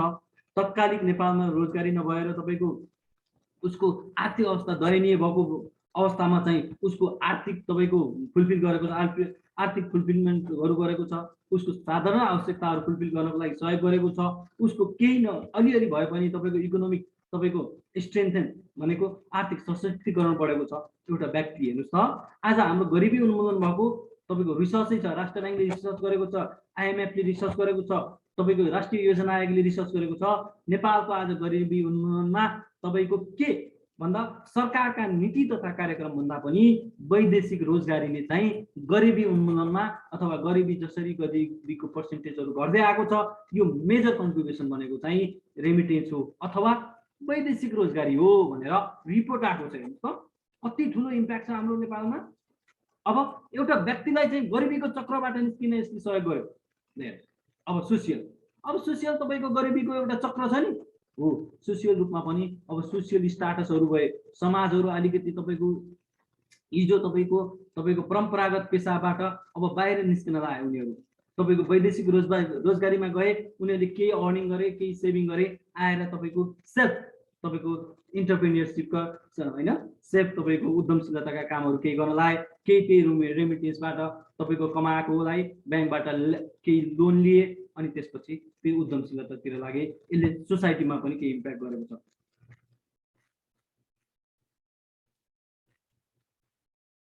नि छ है, स्ट्याटिस्टिक छ तपाईँको। अब ठ्याक्कै रेमिटेन्सले कति प्रतिशत गरिबी निवारणमा के गरेको छ रेमिटेन्सले यो भन्ने छ, यो इम्प्याक्टमा अलिअलि लेख्नुपर्छ है। ओके, त्यसपछि नेसनल लेभलमा त हाम्रो सम्पूर्ण अर्थतन्त्रको तपाईँको इन्कम भनेकै तपाईँको हाम्रो त रेमिटेन्स ओरिएन्टेड आयातित इकोनोमीबाट सरकारले राजस्व कलेक्सन गरेको छ, त्यही राजस्व मोबिलाइज गरेको छ। हाम्रो इकोनोमीले त तपाईँको हेर्नुहोस् है, हाम्रो बजेट भनेको करिब 14 खर्बको छ, हाम्रो रेमिटेन्स करिब 10 खर्बको छ। त्यही रेमिटेन्स युज गरेर हामी त 14 खर्ब बजेटमा हामी 10 खर्ब त बाहिरबाट ल्याएका छौँ रकम। 5 खर्ब बल्ल हाम्रो इकोनोमीले जेनेरेट गरेको छ। हाम्रो इकोनोमी कति कमजोर छ हेर्नुहोस् त। अब रेमिटेन्स नहुने भने सरकारले राजस्व कलेक्सन गर्न सक्ने थिएन, हाम्रो इम्पोर्ट एक्सपोर्ट हुन सक्ने थिएन है। आउँदैछ है हजुर आउँदैछ है, हाम्रो इम्पोर्ट एक्सपोर्ट हुन सक्ने थिएन। हेर्नुहोस् त, यस्तो धेरै हाम्रो त नेसनल लेभलमा त यति धेरै कन्ट्रिब्युसन छ। अब यसमा चाहिँ तपाईँहरू अहिले फिडब्याक क्लासमा धेरै कुरा हुने भयो। तपाईँ राष्ट्र ब्याङ्कको वेबसाइटमा जानुभयो भने अथवा राष्ट्रिय योजना आयोगमा जानुभयो भने रेमिटेन्सको इम्प्याक्टमा यति धेरै छ, यसले कन्जम्सनमा यति गरेको छ, नेट डोमेस्टिक सेभिङमा यति कन्ट्रिब्युसन गरेको छ, नेट नेसनल सेभिङमा यति कन्ट्रिब्युसन गरेको छ, रेमिटेन्सबाट आएर तपाईँ यति उद्यमशीलता सिर्जना गर्यो, रेमिटेन्सबाट आएर राष्ट्रले यति तपाईँको फन्ड मोबिलाइजेसन गर्न पाएको छ, रेमिटेन्सका कारणले यति तपाईँको इम्पोर्ट एक्सपोर्टमा सहयोग गरेको छ, सबै डेटाहरू पाउनुहुन्छ हो। यो सबै मैले के भने सबै पोजिटिभ एस्पेक्ट मात्रै भने। अब पोजिटिभ एस्पेक्ट मात्रै छैन, इकोनोमिक तर्फबाट पनि हामी सोसाइटी सोसियल पर्सपेक्टिभबाट त नन इकोनोमिक पर्सपेक्टिभबाट त कुरा गर्न बाँकी नै छ। अब इकोनोमिक एस्पेक्टबाट पनि नेगेटिभ कुराहरू भयो। के छ त अब पोजिटिभ कुराहरू मात्रै त छैन रेमिटेन्सको, नेगेटिभ कुरा हेर्नुहोस् त। अब हाउसहोल्ड लेभलमा चाहिँ तपाईँको डिपेन्डेन्सी बनाइदिएको छ। हामी आफ्नै तपाईँको क्रिएटिभिटी मरेको छ। हामी स्वदेशमै रोजगार गर्ने, हाम्रो स्वदेशमै जुन हाम्रो एउटा परम्परागत व्यापार व्यवसाय थियो अथवा हाम्रो आफ्नै केही उद्यमशीलता थियो, त्यसलाई छोडेर हामी झट्ट है हामी सर्ट टर्ममै एउटा तपाईँको ठुलो नगद आम्दानी गर्ने अथवा तपाईँको सर्ट टर्ममै तपाईँको धनी हुने उद्देश्यका साथ हामी वैदेशिक रोजगारीमा गएका छौँ। अनि बिस्तारै हाम्रो आफ्नै उद्यमशीलता मरेको छ, हाम्रो देशमै के गरौँ भन्ने एउटा जोस्ना मरेको छ। यसले के भएको छ, स्वदेशी रोजगारीमा चाहिँ यसले कन्ट्रिब्युसन गरेको छैन है। अब सोसियल लेभलबाट विभिन्न सोसाइटीहरूमा चाहिँ तपाईँको अर्कोको पैसाहरूले अर्कोको देशहरूबाट हामी सेल्फ जेनेरेसन इकोनोमीमै जेनेरेट गर्न खोजिरहेका छैनौँ। हामी बाहिरबाट ल्याएको केही फन्डहरूलाई मात्रै युज गरेर सर्ट टर्म एउटा सेटिस्फ्याक्सन देखाएको छौँ सोसियल लेभल। अनि नेसनल लेभलमा त हाम्रो राष्ट्र नै तपाईँको डुस डिजिजमा जान लाग्यो। डुस डिजिज भनेको कुनै एउटामा अधिक प्यारासाइट हुनु हो, कुनै एउटा कुरामा अधिक निर्भर हुनु। अब रेमिटेन्स हाम्रो लागि डुस डिजिज किन पर्यो अथवा वैदेशिक रोजगार हाम्रो डुस डिजिज कसरी भयो हेर्नुहोस् त। हामी प्रत्येक 1 वर्षमा हामी 5-6 लाख वैदेशिक रोजगारीमा पठाएनौँ भने हाम्रो देशमा ती युवाहरू के हुन्छ। अब हाम्रो रोजगारीको प्रमुख गन्तव्य, हाम्रो रोजगारीको प्रमुख माध्यम भनेको त वैदेशिक रोजगारी हुन सक्यो। हामी रोजगारी सिर्जना त वैदेशिक रोजगारीलाई आधार बनाएर रोजगारी सिर्जना गरेको हो। एउटा त तपाईँको रोजगारीमा डुस डिजिज भयो। अर्को हाम्रो तपाईँको राष्ट्रले इन्कम गर्ने हेर्नुहोस् त। राष्ट्रले इन्कम गर्ने भनेको अघि नै मैले तपाईँलाई डाटा भनिहालेँ। तपाईँको हामी 15 खर्ब साल चाहन्छौँ तपाईँको नेसनल बजेट बनाउँछौँ। त्यो बजेटको राजस्व सङ्कलन, खर्च प्रक्षेपण सबै तपाईँको रेमिटेन्स कति आउँछ भनेर हामी त्यो पोलिसीहरू बनाएका हुन्छौँ। हाम्रो सेभिङ, हाम्रो राष्ट्र ब्याङ्कले फरेन तपाईँको रिजर्भ कति राख्ने भनेर रेमिटेन्समा डिपेन्ड भएर बनाएको हुन्छ हेर्नुहोस् त। हाम्रा सबै इकोनोमिक पोलिसीहरू, हाम्रो सबै राजस्व सङ्कलनका कुराहरू, हाम्रो सबै तपाईँको इन्टरनल लेन्डिङका कुराहरू, राष्ट्र ब्याङ्कले प्रक्षेपण गर्ने निजी क्षेत्रका कर्जाहरूको कुराहरू हेर्नुहोस् त। सबै कुराहरू हामी रेमिटेन्सलाई एउटा प्रमुख सूचकको रूपमा, रेमिटेन्सलाई प्रमुख सोर्सको रूपमा, रेमिटेन्सलाई प्रमुख वित्तीय स्रोत इन्कम इन्फ्लोको रूपमा राखेर अनि बनाएको छौँ। अब केही कारणले तपाईँको हाम्रो तपाईँको वैदेशिक रोजगारी भनिरहेको छु, डुस डिजिज भनेको भनिरहेको छु मैले है, त्यसैको बारेमा एक्सप्लेन गरिरहेको छु, त्यसैलाई बुझाउन खोज्दैछु म तपाईँलाई है। अनि अब हेर्नुहोस् त, केही कदम कदाचित हाम्रो तपाईँको अब वैदेशिक रोजगार बन्द हुन लाग्यो भने हाम्रो देशभित्रै तपाईँको रोजगारीको लागि कति महामारी हुन्छ। त्यसपछि हाम्रो इन्कम त सुक्यो। अब एउटा केही रेमिटेन्स केही गर्दैमा हेर्नुहोस् त लिक्विडिटी क्राइसिस, केही गर्दैमा हेर्नुहोस् त हाम्रो सरकारको अब तपाईँको राजस्व सङ्कलन के हुन्छ, केही गर्दामा हेर्नुहोस् त हाम्रो यो फरेन तपाईँको एक्सचेन्ज रिजर्भ के हुन्छ। अब राष्ट्र ब्याङ्कले भनिसक्यो फरेन एक्सचेन्ज रिजर्भ हाम्रो कम भयो। कम भएको कारण के, यही रेमिटेन्स कमाएको भएर हेर्नुहोस् त। अहिले मार्केटमा यत्रो लिक्विडिटी अभाव देखियो के, प्रमुख कारण रेमिटेन्स कमाएको भएर। हेर्नुहोस् त हामी कुनै एउटा फ्याक्टरमा, कुनै एउटा तपाईँको वित्तीय स्रोतमा कति अधिक निर्भर भएका छौँ हो। अब त्यो अधिक निर्भरताले भोलि हुन सक्ने एकदमै हार्मफुल नेगेटिभ इम्प्याक्टलाई चाहिँ हामी डुस डिजिज भन्छौँ। एक सेन्टेन्समा डुस डिजिज भनेको के हो भने कुनै पनि एउटामा अधिक निर्भर हुनु नै डुस डिजिज हो, जसले गर्दा जुनसुकै समयमा त्यसले अत्याधिक नोक्सानी दिन सक्छ। त्यसलाई डुस डिजिज भन्छ है। निर्भरता रोग भनेर पनि बुझ्न सकिन्छ डुस डिजिज है। हामी साधारण नेपाली ल्याङ्ग्वेजमा है परनिर्भरता रोग भन्न सक्छौँ। परनिर्भरताको रोगमा हाम्रो रेमिटेन्स पर्न सक्यो। ठिक छ, ओके। अब हामी नन इकोनोमिक अहिलेसम्म मैले इकोनोमिक इम्प्याक्टको पोजिटिभ र नेगेटिभ दुवै पक्ष भने है।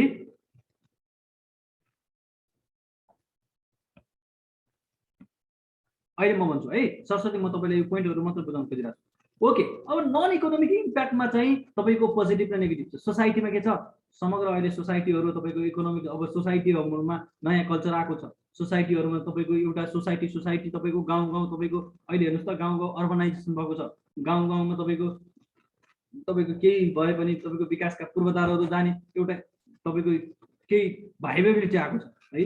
अब यो प्रशासनहरू पनि हाम्रो अलिकति स्ट्रेन्थतिर गइरहेछ। पोलिटिकल अब मेन पोलिटिक्स सञ्चालन गर्ने त हाम्रो माध्यम नै बनेको छ। कल्चरमा यति धेरै पोजिटिभ र नेगेटिभ छ। केही कल्चरहरू आएको छ पोजिटिभ र धेरै नेगेटिभ आएको छ। कल्चरल डेभिएसनहरू आएको छ, डिफ्युजनहरू आएको छ। हामी कल्चरहरू अब इक्जाममा लेख्दाखेरि ओके, अहिले छोटो जस्तो बोलौँ, तपाईँको अहिले तपाईँ लास्टमा इक्जाम आउने बेलामा पाइहाल्नुहुन्छ। अब इक्जाममा लेख्दाखेरि मैले सरसर्ती यसरी लेखेँ, इकोनोमिक इम्प्याक्ट पोजिटिभ नेगेटिभ भने मैले तपाईँलाई पढाउनको लागि सजिलो गराउनलाई हो। अब इक्जाममा कसरी लेखिन्छ, ठ्याक्कै यो क्वेसनलाई डिल कसरी गर्ने त त्यहाँ भन्छ है। अब रेमिटेन्स भनेको के हो भने 2 नम्बरमा भनेको छ, यसलाई ब्याङ्किङ भाषामा यो भनिन्छ र इकोनोमिक भाषामा यो भनिन्छ भनेर भन्ने, दुईटा भाषामा लेख्ने। र अनि अर्को एउटा सेन्टेन्स के लेख्ने भने यो दुईटैको कम्बाइन गरेर रेमिटेन्सलाई यसरी बुझ्न सकिन्छ भन्ने जुन मैले भनिसकेँ।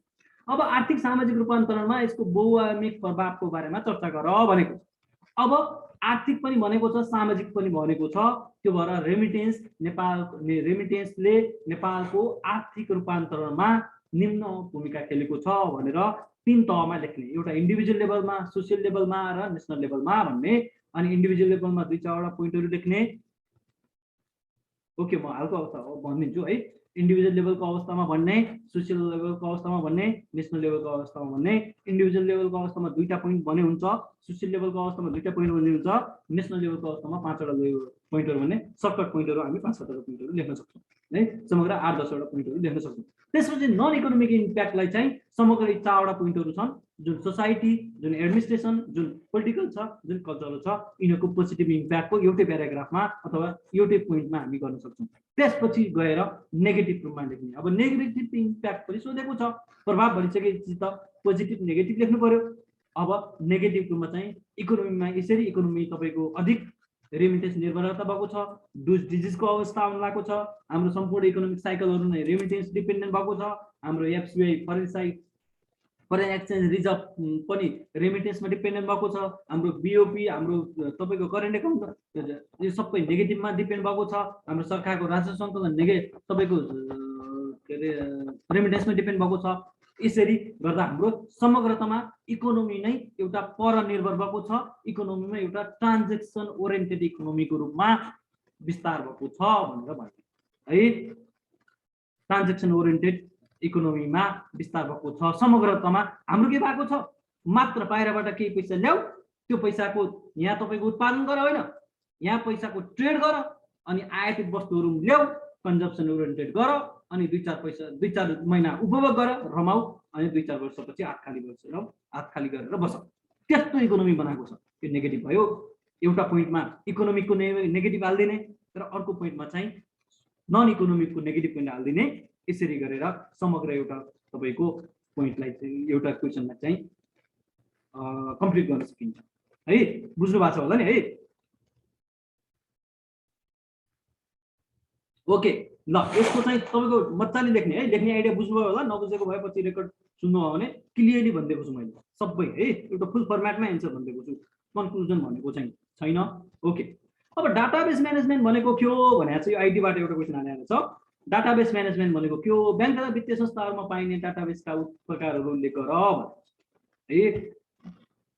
अब डाटाबेस म्यानेजमेन्ट भनेको के हो भने समग्र केही होइन, एकदमै सिम्पल ल्याङ्ग्वेजमा तपाईँहरूलाई, एकदमै लेमन ल्याङ्ग्वेजमा एउटा यो सिस्टम हो जसले अर्गनाइजेसनको डाटाहरूलाई चाहिँ समग्र रूपमा म्यानेज गर्छ। अर्थात् यसले संस्थामा हुने डाटाहरूलाई पहिचान गर्ने, वर्गीकरण गर्ने, सर्टिङ भनेको तिनीहरूको तपाईँको एकरूपता गर्ने, ग्रुपिङ गर्ने, त्यसपछि तिनीहरूलाई राख्ने, तिनीहरूको भण्डारण गर्ने, ती डाटाहरू रिटेन्सन भनेको ती डाटाहरू आवश्यक परेको बेलामा उपयोग गर्ने, र डिटेनिङ भनेको ती उपयोग अब अननेसेसरी अथवा काम नलाग्ने अथवा अनयुज हुन सक्ने डाटाहरूलाई चाहिँ तपाईँको डिटेनिङ भनेको डिस्पोजिसन पनि हुनसक्छ। डिटेनिङ गर्ने प्रणाली नै तपाईँको डाटाबेस म्यानेजमेन्ट सिस्टम हो भनेको। यो समग्र डाटाबेस म्यानेजमेन्ट सिस्टम हो। अब तपाईँहरूलाई एउटा कन्फ्युजन के नहोस् भने अहिले त डाटाबेस म्यानेजमेन्ट सफ्टवेयर आएको छ, सफ्टवेयर आउनुभन्दा अगाडि पनि तपाईँको डाटाबेस थियो कि थिएन? थियो, डाटाबेस थियो, त्यो कुरा नबुझिने। अहिले हामी जुन आइटीमा भएको भएर डाटाबेस म्यानेजमेन्ट सिस्टम अहिले सफ्टवेयर ओरिएन्टेड अथवा आइटी ओरिएन्टेड मात्रै भयो, त्यो भएर अहिले डाटाबेस म्यानेजमेन्ट सिस्टम छ भन्ने नबुझ्ने। पहिला पनि थियो, पहिला संस्थाहरू थिएनन्, थिए नि, उनीहरूको डाटा रेकर्ड राखिन्थेन, उनीहरूको डाटाहरू म्यानेज गरेर राखिन्थ्यो। पहिला पनि डाटाबेस त गरिन्थ्यो, जुन त्यो तपाईँको मेन्युअल बेसमा थियो। जसरी हामी फाइलिङहरू भन्छौँ, जसरी रेकर्ड म्यानेजमेन्ट भन्छौँ, त्यो नै पहिलाको डाटाबेस म्यानेजमेन्ट थियो।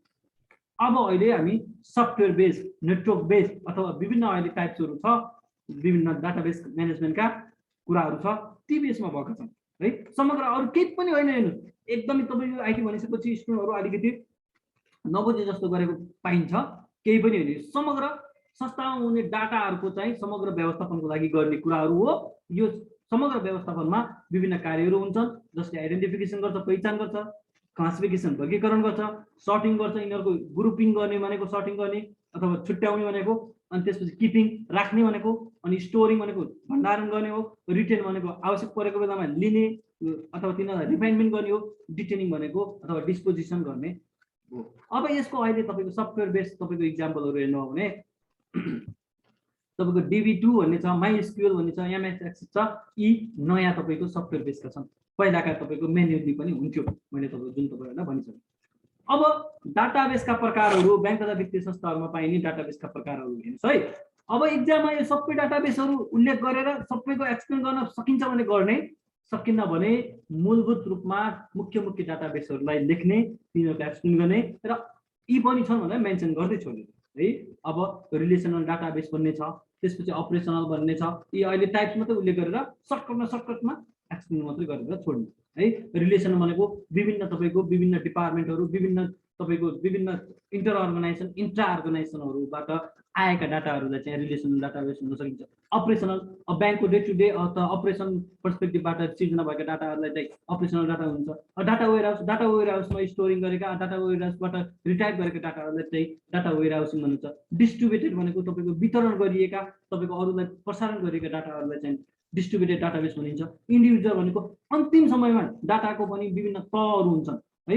इन्डिभिजुअल हुन्छ, सेमी युजर हुन्छ, अनि फाइनल युजर हुन्छ। विभिन्न इन्डिभिजुअल अन्तिम समयमा अन्तिम युजरले उपयोग गर्ने डाटाहरूलाई चाहिँ इन्डिभिजुअल डाटाबेस भन्न सकिन्छ।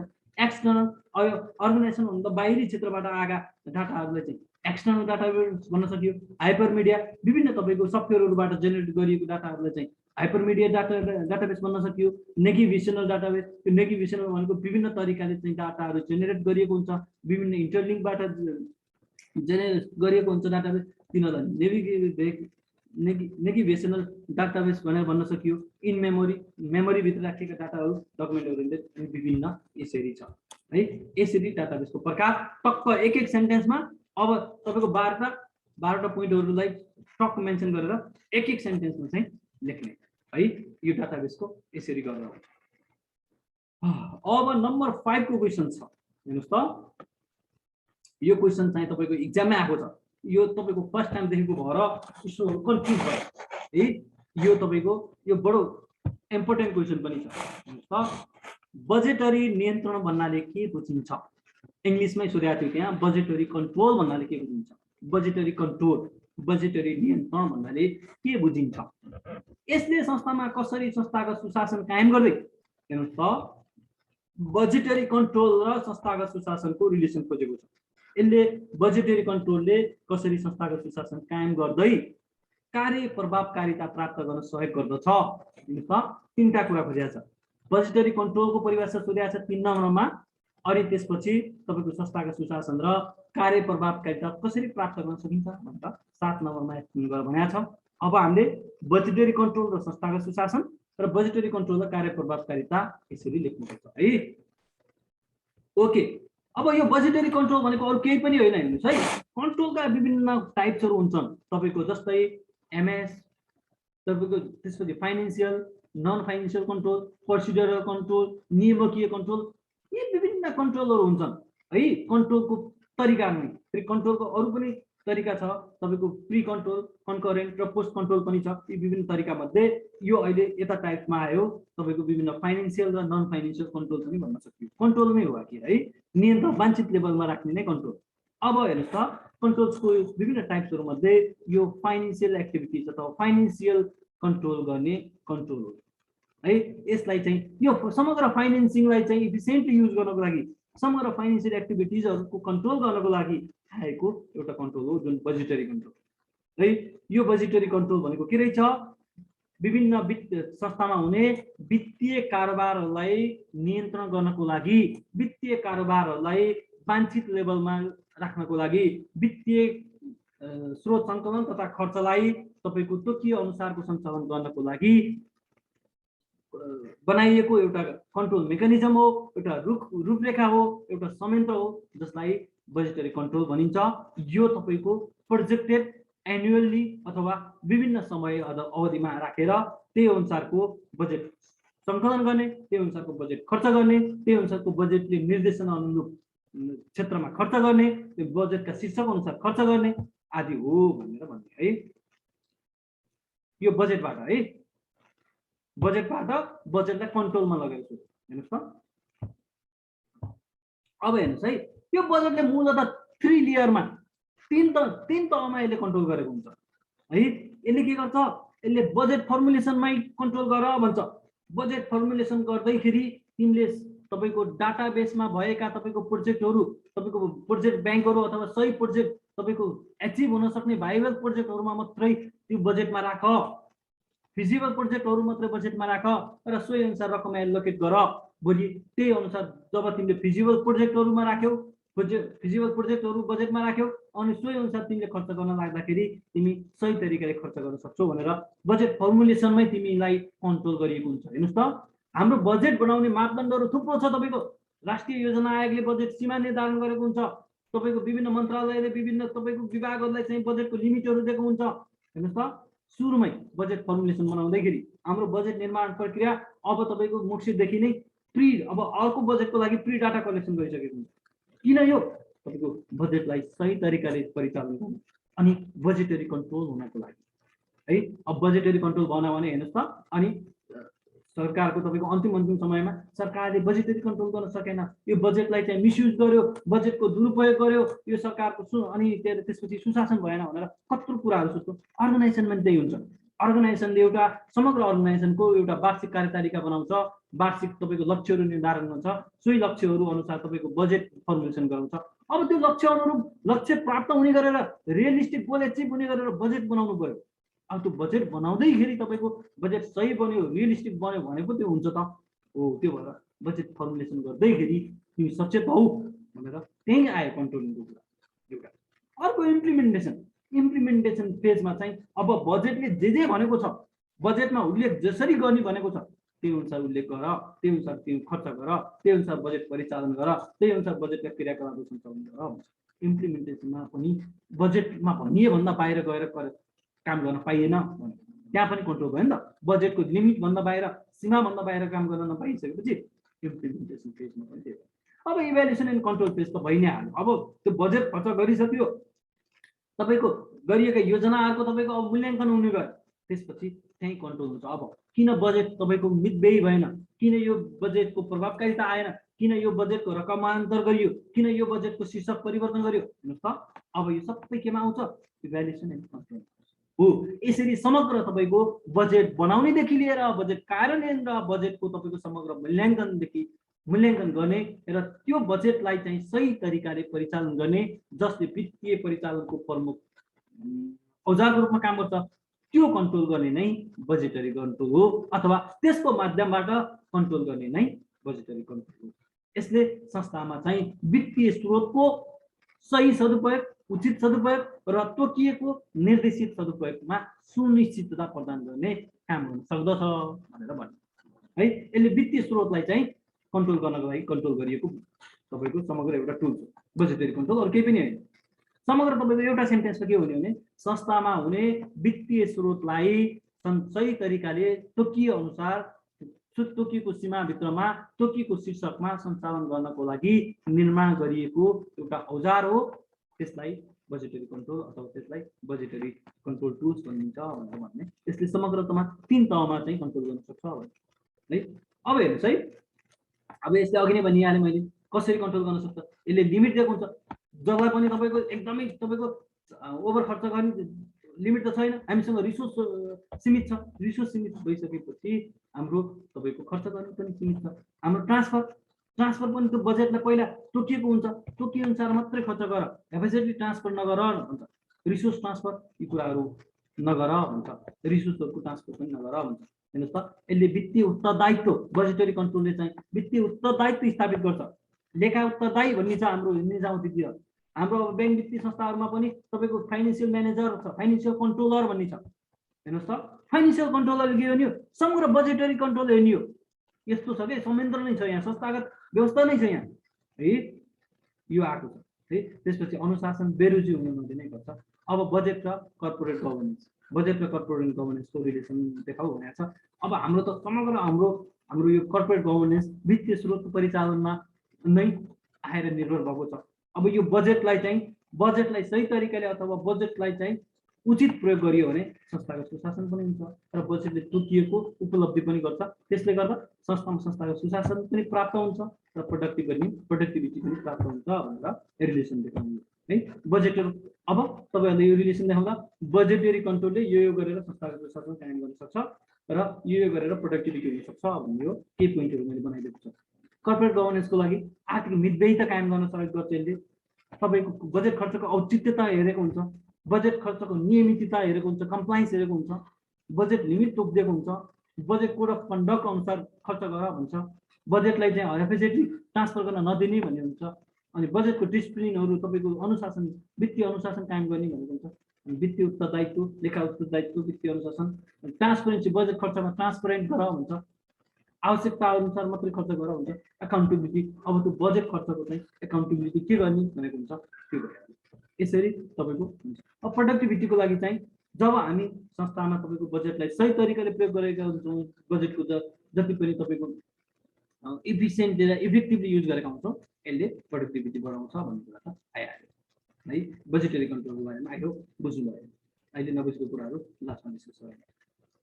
अब आधुनिक सङ्गठनहरूमा द्वन्द्वलाई लभ एन्ड हेटको रूपमा लिएको पाइन्छ। यो लभ एन्ड हेटको यो नयाँ टर्म जस्तो छ। अब नेपालको ब्याङ्क तथा वित्तीय संस्थामा हुने द्वन्द्वका कारणहरू उल्लेख गर। यो केही पनि होइन। लभ एन्ड हेट भनेको के हो भने संस्थामा तपाईँको अब द्वन्द्व भनेको चाहिँ बुझ्नुभयो होला। पहिला द्वन्द्व भनेको के हो भन्ने बुझ्ने। द्वन्द्व भनेको चाहिँ संस्थामा हुने तपाईँको बेमेल हो, तपाईँ संस्थामा हुने तपाईँको असहमति हो है, संस्थामा हुने तपाईँको असमझदारी हो। यसलाई नै द्वन्द्व भन्छ सामान्य भाषामा।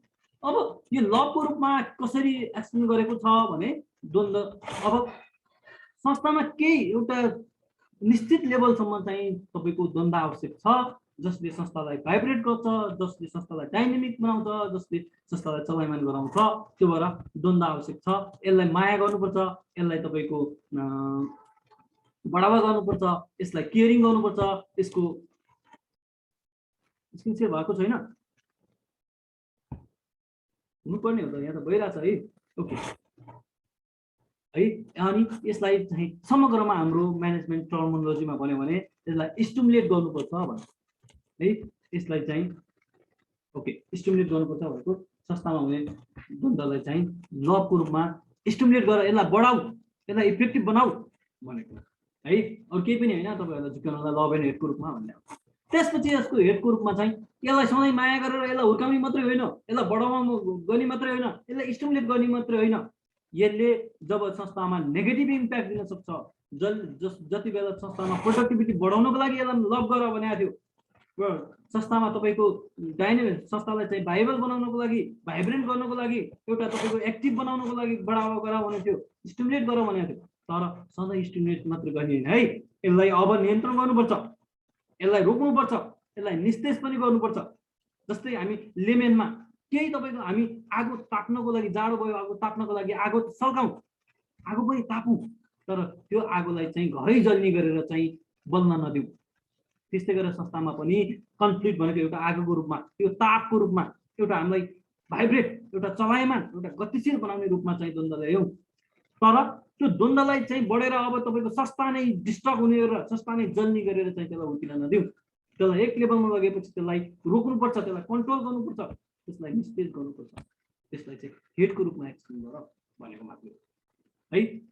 ओके, अब हाम्रो संस्थामा हुने कन्फ्लिक्टको कजेसहरू छ, मेजर कजेसहरू। अब मूलभूत रूपमा तपाईँहरू थुप्रो भेटिन्छ। पर्सनल, एउटा पर्सनल हामी व्यक्तिमा टकराव छ, व्यक्तित्व टकराव छ। संस्थाको रूपमा अहिले हेरौँ हामी, हेर्नुहोस् त हाम्रो पोलिटिकल लेभलमा कस्तो टकराव छ। आज पोलिटिकल लेभलमा यी नेताहरू नमिल्नु कारण, यता गर्नु उता गर्नुको कारण के?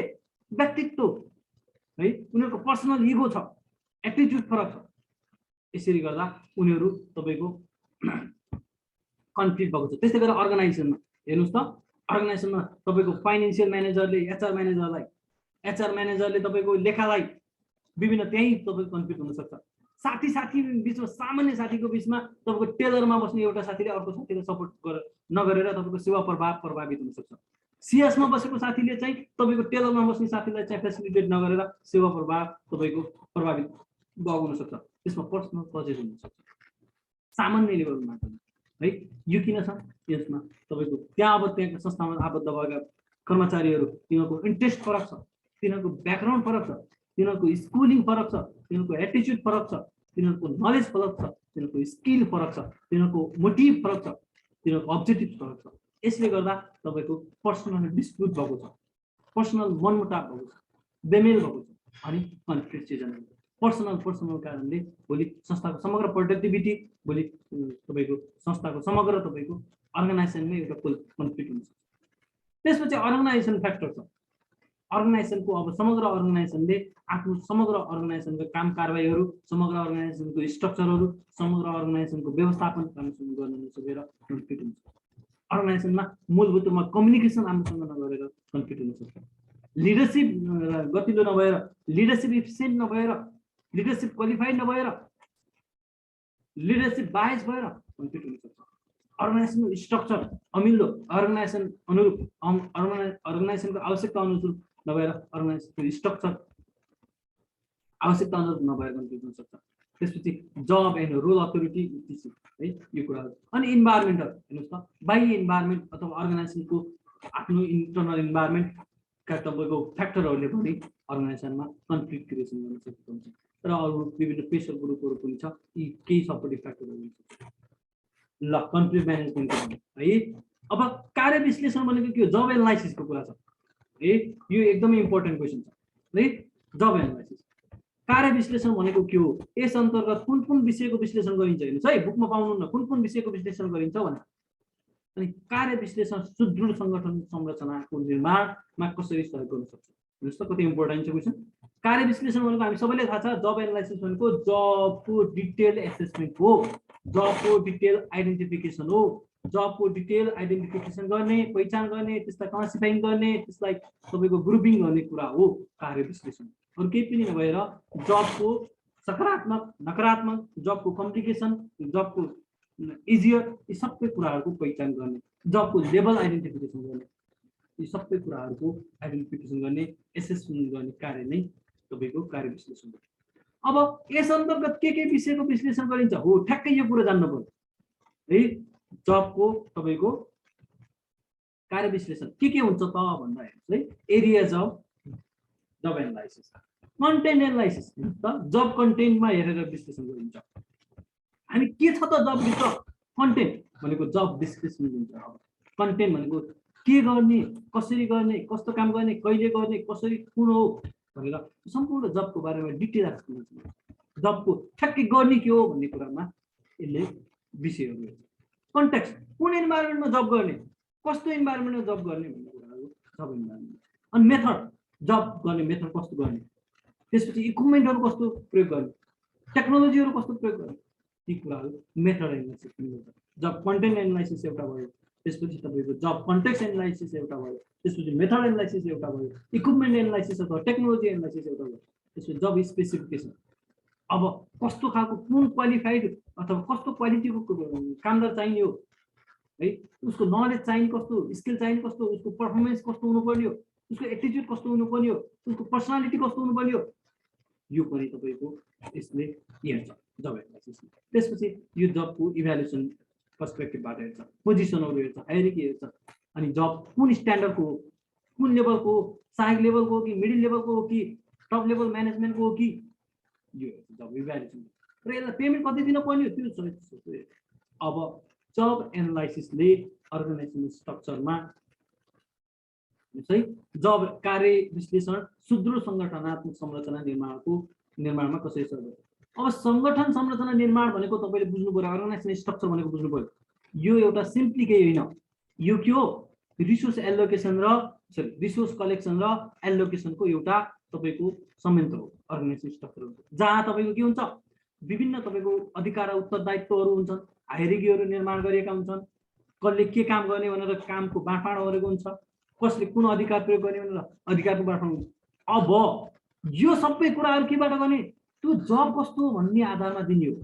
जब कस्तो, जबले चाहिने रिसोर्सेस कस्तो, टेक्नोलोजी कस्तो, म्यान पावर कस्तो हो भन्ने थाहा नभइकन अनि यो काम यसले गर्ने, right men and right place and right time भन्ने कसरी थाहा हुने, अनि हाम्रो अर्गनाइजेसन स्ट्रक्चर यस्तो चाहिन्छ भनेर कसरी भन्ने, यस्तो डिपार्टमेन्टहरू बनाउनु पर्छ भनेर कसरी भन्ने। हेर्नुहोस् त, सबै समग्र अर्गनाइजेसनले के कस्ता काम कारबाही गरेर उद्देश्य प्राप्त गर्छ भन्ने आइडेन्टिफिकेसन र त्यसको सम्पूर्ण नालीबेरी थाहा भएपछि हामी सोही अनुसारको अर्गनाइजेसन स्ट्रक्चर गर्छौँ, सोही अनुसारको अधिकार, उत्तरदायित्व, रिसोर्स बाँडफाँड, टेक्नोलोजीको व्यवस्था गर्छौँ। त्यो समग्र व्यवस्था भनेको अर्गनाइजेसन स्ट्रक्चर हो।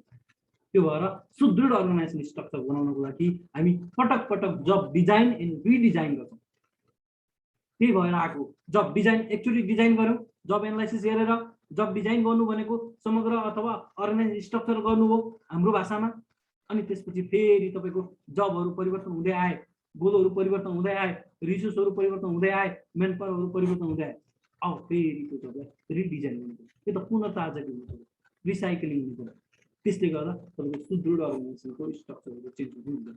हिजो तपाईँको म्यानुअल बेस्ड अर्गनाइजेसनहरू थिए, हिजो तपाईँको ठुलो हायरार्कीका अर्गनाइजेसनहरू थिए, अब अहिले टेक्नोलोजी बेस्ड अर्गनाइजेसनहरू हुन लाग्यो, तपाईँको लेस म्यान पावर युज गर्ने अर्गनाइजेसनहरू हुन लाग्यो।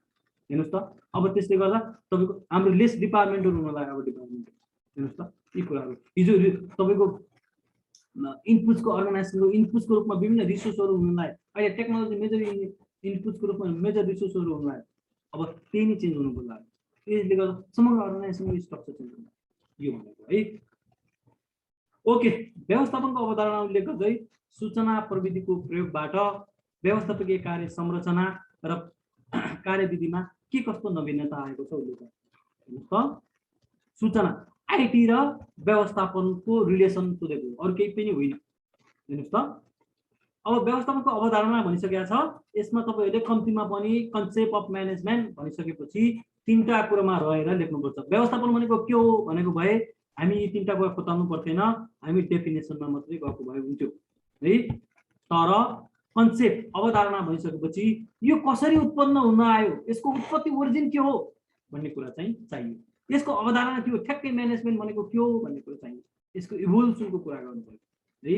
अब हेर्नुहोस् है, यो कन्सेप्ट एन्ड इभोल्युसन एउटा त तपाईँको इन्डस्ट्रियल रिभोल्युसनबाट व्यवस्थापन भन्ने आयो।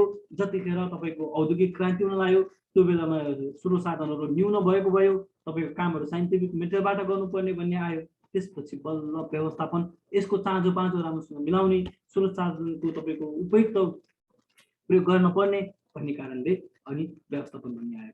त्यसपछि साइन्टिफिक म्यानेजमेन्टमा आयो र अहिले हुँदा हुँदा साइन्टिफिकबाट न्यू पब्लिक म्यानेजमेन्टसम्म आयो भनेर यसको थोरै विकासक्रमलाई टच गर्नुपर्छ। अवधारणा उल्लेख गर भनिसकेपछि र विकासक्रमलाई उल्लेख गर्दै गर्दा हामी एक्ज्याक्ट म्यानेजमेन्ट भनेको डिफाइन गरेका हुँदैनौँ, अनि त्यसपछि ठ्याक्कै म्यानेजमेन्ट भनेको के हो भनेर डिफाइन पनि गरेर सोध्छौँ।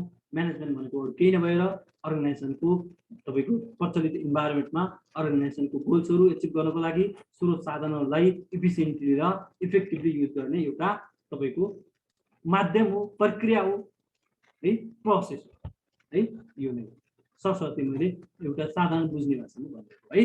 ओके, अब यसले रिलेसन खोजेको छ आइसिटी इन्फर्मेसन कम्युनिकेसन टेक्नोलोजी अथवा सूचना प्रविधि र म्यानेजमेन्ट फङ्सन्समा बनाएको छ एउटा व्यवस्थापकीय कार्य, एउटा संरचना बनाएको छ र अनि वर्क प्रोसिड्युर भनेको छ। यो समग्र यो तीनटा कुरा भनेको समग्र व्यवस्थापकीय प्रणाली भनेको सूचना प्रविधिले व्यवस्थापकीय प्रणालीमा के कस्तो तपाईको नवीनता ल्याएको छ अथवा के कस्तो तपाईको परिवर्तन ल्याएको छ भन्यो हामी यसलाई सरसर्ती तपाईहरुले सर्टकटमा इमर्जिङ कन्सेप्ट अफ म्यानेजमेन्टका कुराहरू धेरै लेख्न सक्छौं है धेरै तपाईको जस्तै त्यहाँ थुप्रो इमर्जिङ कन्सेप्ट अफ म्यानेजमेन्ट भन्ने छन् ती हामी म्यानेजमेन्ट पढ्ने बेलामा तपाईहरुलाई पढाउनुहुन्छ पनि तपाईहरुले पढ्नु भएको छ पनि इमर्जिङ कन्सेप्ट अफ म्यानेजमेन्टलाई टेक्नोलोजीसँग जोडेर लेखिदिनु अरु केही पनि कन्फ्युज नहुने अब यसले के गरेछ म्यानेजमेन्ट फंक्शन्स अर्गनाइजेसन स्ट्रक्चर र समग्र प्रोसिडरलाई तपाईको होलिस्टिक लिएर अनि तपाईको एक्सप्लेन गर्नु है अब यसले के गरेछ प्याराडिजम शिफ्ट इन म्यानेजमेन्ट सिस्टमै भएको छ हेर्नुस् त हिजो भौतिक रूपमा उपस्थित अर्गनाइजेसनहरु मेन्युअल रूपमा गर्ने अर्गनाइजेसनहरु आज भर्चुअल रूपमा छन् आज डिजिटल म्यानेजमेन्टमा गएका छन् आज सम्पूर्ण व्यवस्थापकीय कार्यहरू तपाईको डाटाबेसमा भएका छन् आईसीटी बेसमा तपाईको इन्फर्मेसन टेक्नोलोजी बेसमा भएका छन् म्यानेजमेन्ट इन्फर्मेसनले डिसिजन मेकिङमा प्लानिङमा थुप्रो तपाईको कन्ट्रिब्युसन गरेको छ हेर्नुस् त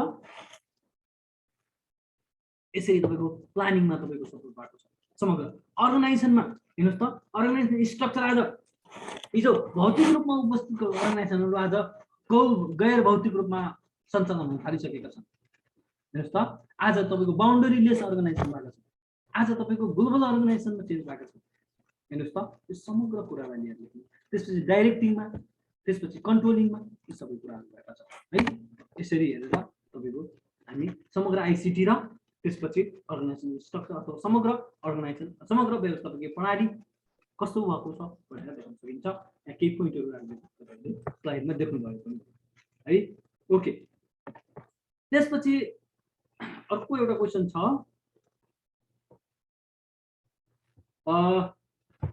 हेर्नुस् यो क्वेशन बडो द्वन्द्वसँग जोडिएको छ तर यो सामाजिकीकरण सोसियलाइजेसन भन्ने छ हाम्रो 5 तहको सिलेबसमा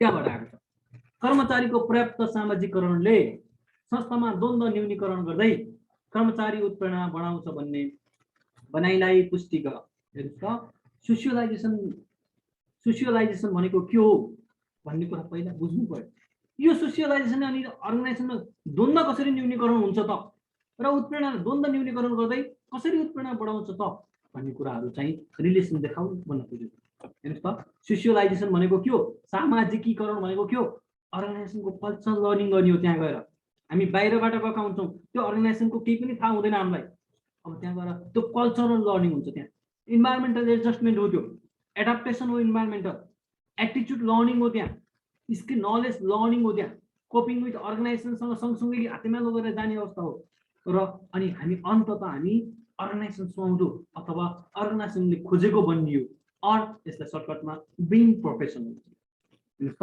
हामी ठ्याक्कै अर्गनाइजेसनको मेम्बर बनियो अर्गनाइजेसनको साथी बनियो यसरी तपाईको सोसियलाइजेसन हो भन्ने कुरा हुन्छ है अब यो सोसियलाइजेसन यति भइसकेपछि हेर्नुस् त हामी अर्गनाइजेसनको कल्चरहरू बुझेपछि अर्गनाइजेसनको इन्भाइरोमेन्टका कुराहरू बुझिसकेपछि हाम्रो आफ्नो एटिट्युड डेभलप गरिसकेपछि अर्गनाइजेसन अनुरूपको एटिट्युड डेभलप गरिसकेपछि अर्गनाइजेसनले चाहिने स्किल नलेजहरू लर्निङ गरिसकेपछि अर्गनाइजेसन सँगसँगै जानी भइसकेपछि र हामी पुख्त एउटा पर्फेक्ट अर्गनाइजेसनको प्रोफेसनल बनिसकेपछि यसले अर्गनाइजेसनमा कन्फ्लिक्ट हुँदैन कन्फ्लिक्ट उत्पन्न हुने कारण त्यही हो हामी अर्गनाइजेसनको कल्चरमा त्यहाँ समस्या हुन सक्छ त्यहाँ काम गराएको पाराफरक हुन सक्छ हाम्रो त्यहाँ इन्भाइरोमेन्ट हामीलाई नसुहाएको हुन सक्छ हाम्रो एटिट्युडहरू फरक छ अब त्यो एटिट्युड हामीसँग बढी भएको एटिट्युड हामीले कम्प्रोमाइज गर्नु पर्यो नभएको एटिट्युड डेभलप गर्नु पर्यो अरूले पनि त्यही अनुसार गर्नु पर्यो हामी नलेज एन्ड स्किलहरू हाम्रो नमिलेर हाम्रो दक्षताहरू नमिलेर हामी त्यहाँ कन्फ्लिक्ट हुन सक्छ हेर्नुस् त यसरी हामी प्रोफेसनल नभएर हाम्रो कामहरू प्रोफेसनली नभएर कन्फ्लिक्ट हुन सक्छ यसरी तपाईको कन्फ्लिक्ट म्यानेजमेन्टमा सहयोग गर्छ भने ओके लास्टमा है मलाई सुन्नु होला है लास्टमा एमएसको बारेमा हेर्नुस् त त्यसपछि ओके अब यसले कर्मचारी मोटिभेसन पनि कसरी हुन्छ भनेको छ हेर्नुस् त इम्प्लोइ मोटिभेसनको कुरा गरेको छ मोटिभेसन पनि त हुन्छ नि जब तपाईँ अर्गनाइजेसनमा एडजस्टै हुन सक्नु भएन जब तपाईँ अर्गनाइजेसनको इन्भाइरोमेन्ट नै फिजिबल भएन जब तपाईँ अर्गनाइजेसन सुहाउँदो मान्छे हुन सक्नु भएन त्यो अर्गनाइजेसन तपाईँ बस्न चाहनुहुन्न अब अर्गनाइजेसन स्विच गर्न खोज्नुहुन्छ अर्गनाइजेसन सुहाउँदो तपाईँले लर्निङ नै गर्न सक्नु भएन अर्गनाइजेसन स्ट्रङ हुँदा तपाईँको स्किल नै भएन, अथवा अर्गनाइजेसनले तपाईँको स्किल रिकग्नाइजेसन नै गरेन, तपाईँको स्किल अनुसारको पेमेन्ट नै गर्न सकेन, तपाईँले त्यही अनुसारको नलेज पनि युटिलाइज गर्न सकेन भने तपाईँ अब भएन, यस्तोमा काम गरेर मेरो झन् दिमाग त झन् जिरोमा झर्छ भन्नुहुन्छ, अर्गनाइजेसन स्विच गर्नुहुन्छ। अथवा अर्गनाइजेसनले तपाईँको क्षमताभन्दा बढी तपाईँको लोड दियो, अर्गनाइजेसन तपाईँको साथीहरूसँग कोवर्करसँग मिल्नै सक्नु भएन अनि तपाईँ कसरी मोटिभेट हुन सक्नुहुन्छ? अनि तपाईँ अर्गनाइजेसन स्विच गर्नुहुन्छ। यी कुराहरू चाहिँ यो तपाईँको के हुन्छ, तपाईँको सामाजिकरण भनेको हामी मोटिभेसनका दुईटा फ्याक्टर छन्, फाइनेन्सियल र नन फाइनेन्सियल अन्तर्गतको। अहिले तपाईँको अहिले 21औं शताब्दीमा अब मान्छेलाई फाइनेन्सियल भन्दा नन फाइनेन्सियल मोटिभेसनका इन्स्ट्रुमेन्टहरू बढी इम्पोर्टेन्ट हुँदै गइरहेको छ। त्यसैले सोसियलाइजेसन चाहिँ मोटिभेसनको प्रमुख फ्याक्टरको रूपमा हुन गइरहेको छ। आज ट्रेनिङ एन्ड डेभलपमेन्ट दिने किन? कर्मचारीहरूलाई बढी सोसियलाइज गराउन। जब कर्मचारीहरू ट्रेनिङ एन्ड डेभलपमेन्ट लिए उनीहरू बढी मोटिभेट हुन्छन्। किन? लर्निङ सिकेका हुन्छन्, उनीहरूले स्किल सिकेका हुन्छन्, नलेज सिकेका हुन्छन्, एटिट्युड सिकेका हुन्छन्, आफ्नो क्षमता वृद्धि गरेका हुन्छन्। त्यही क्षमता वृद्धि सँगसँगै करियर डेभलपमेन्ट हुन्छ अनि उसले लामो करियर ग्रोथ देख्छ अनि मोटिभेट हुन्छ। ल है यो अर्गनाइजेसनमा मेरो फ्युचर छ भनेर हुन्छ, यसरी मोटिभेट हुन्छ। हेर्नुहोस् त सोसियलाइजेसन कति इम्पोर्टेन्ट रहेछ। हाम्रो नेपाली अर्गनाइजेसनहरूले तपाईँको सोसियलाइजेसनलाई धेरै प्रायोरिटी गरेका हुन्छन्।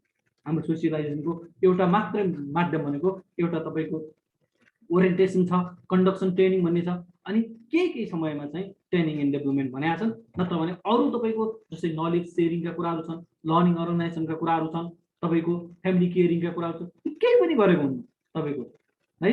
जोइन्ट म्यानेजमेन्ट कन्सल्टेसनका कुराहरू छन् है, गेन सेयरिङका कुराहरू छन्, सबै तपाईँको सोसियलाइजेसन अन्तर्गत है यस्ता कुराहरू छन्। तर अब है अब कन्फ्लिक्ट म्यानेजमेन्टमा यो तपाईँको तिनटै कुरामा यसले सोसियलाइजेसनले एउटा प्रिभेन्सन पनि गर्छ, स्टिमुलेट गर्छ, रिसोल्युसन गर्छ। मोटिभेसनमा यो भइहाल्यो है। ल अर्को मोटिभेसन के कुरा रहेछ, मनोबल र उत्प्रेरणा। हेर्नुहोस् है, यो बडो इक्जाममै सोधेको छ, यो ब्याङ्किङतिर सोधेको छैन, कुनै एउटा संस्थामा सोधेको छ। मनोबल मोरल भनेको छ है। मनोबल र उत्प्रेरणामा रहेको फरक, यो फरक तपाईँले नर्मली भेट्नुहुन्न है। मनोबल र उत्प्रेरणामा रहेको फरक उल्लेख गर्दै आरबीपीका कर्मचारीहरूलाई थप उत्प्रेरित गर्न सकिने औजारहरूका उत्प्रेरणाका औजारहरूको बारेमा उल्लेख गर अथवा औजारहरूको उल्लेख गर भनेको छ। मनोबल र उत्प्रेरणाको फरक छुट्याउ भनेको छ। मैले यी पोइन्टहरू तपाईँले एकदमै की पोइन्टहरू हुन् है, लेख्नु होला। म यी पोइन्टहरू के हुन् भनेर बुझाइदिन्छु। हेर्नुहोस् है, मोरल भनेको पहिला, उत्प्रेरणा भनेको त सबैलाई थाहा छ, मोरल भन्छ, मनोबल भन्छ। मनोबल भनेको आफ्नो इन्टरनल फिलिङ्स हो, तपाईँको भित्री मनबाट आउने एउटा दृढ इच्छा शक्ति हो है, तपाईँको सेल्फ कन्फिडेन्स हो, सेल्फ डिटर्मिनेन्ट हो। आज तपाईँहरू जसरी आरबीबीको इक्जाम पास गर्नको लागि म जसरी नै यो गभर्मेन्ट इक्जाम पास गर्न सक्छु भनेर जसरी तपाईँ इन्टरनल्ली कन्फिडेन्ट हुनुहुन्छ, जसरी इन्टरनल्ली तपाईँ स्ट्रङ हुनुहुन्छ, तपाईँको उच्च मनोबल भएको देखिन्छ। तर पढ्न त पढियो, खोइ अब निकाल्न सकिन्छ कि सकिन्न, ट्राई गर्ने हो भन्नु हो भने तपाईँको मोरल है, तपाईँको मनोबल कमजोर भएको मानिन्छ। अनि सेल्फ डिटर्मिनेसन, आफै सेल्फ निर्धारण हुने, yes I can do, no one can stop me to achieve this भन्ने कुरा चाहिँ कसैले पनि मलाई त्यो प्राप्त गर्न रोक्न सक्दैन। यो गर्न सक्छ त मैले नै सक्छु, मेरै प्रयासले सक्ने हो। म पढेँ भने, म आफ्नो क्षमता डेभलप गरेँ भने यो हुन्छ भनेर आफूले एकदमै डिटर्मिनेट, एकदमै निर्धारक, आफूलाई स्ट्रङ सोच्ने नै मनोबल हो। यो भनेको भित्री मनबाट आउने हो, कसैलाई दिने होइन, तपाईँको कुनै लोभ लालचले दिने होइन है। यो मनोबल स्प्राइड, यो तपाईँको इन्डिभिजुअल लेभलमा पनि हुन्छ र यो ग्रुप लेभलमा पनि हुन्छ है। यो इमोसनल एप्टिट्युड हो, तपाईँको इमोसन स्ट्रङ फिलिङ्स हुन्छ त्यहाँ।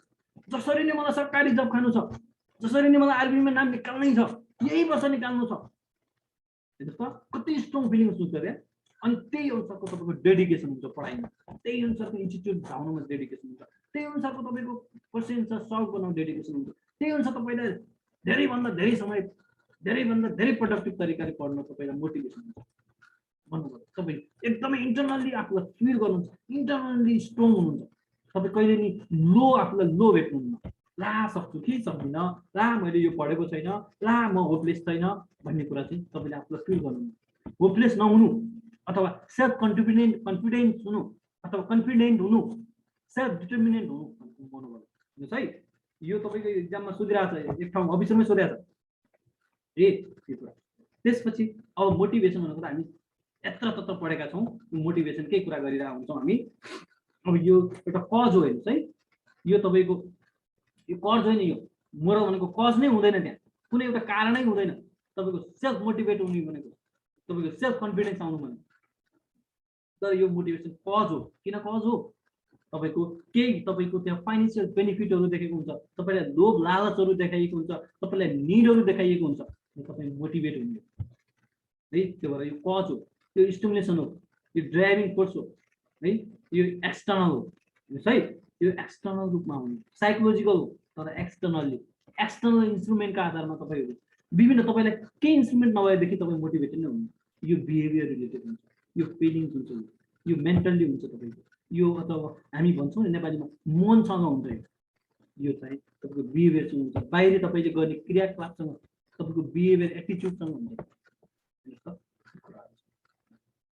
अब टुल्स एन्ड इन्स्ट्रुमेन्ट छ। अब तपाईँको आरबिबीको टुल्स एन्ड इन्स्ट्रुमेन्ट हामी सबै फाइनेन्सियल र नन फाइनेन्सियल भनेर सबैले लेखिने गरेका हुन्छौँ। फाइनेन्सियलमा तपाईँको मोनिटरी भ्यालुमा हुने हो, नन फाइनेन्सियल भनेको तपाईँको नन मोनिटरी, तपाईँको क्वालिटी अफ वर्क लाइफको कुराहरू भयो, तपाईँको वर्क फ्लेक्सिबिलिटीको कुराहरू भयो, च्यालेन्जिङ जबको कुराहरू भयो, तपाईँको अन्य विभिन्न फेसिलिटीका कुराहरू भयो है। यी सबै कुराहरू चाहिँ तपाईँको सोसियलाइजेसनका कुराहरू भयो, ट्रेनिङ एन्ड डेभलपमेन्टका कुराहरू भयो, यी चाहिँ नन फाइनेन्सियल भयो।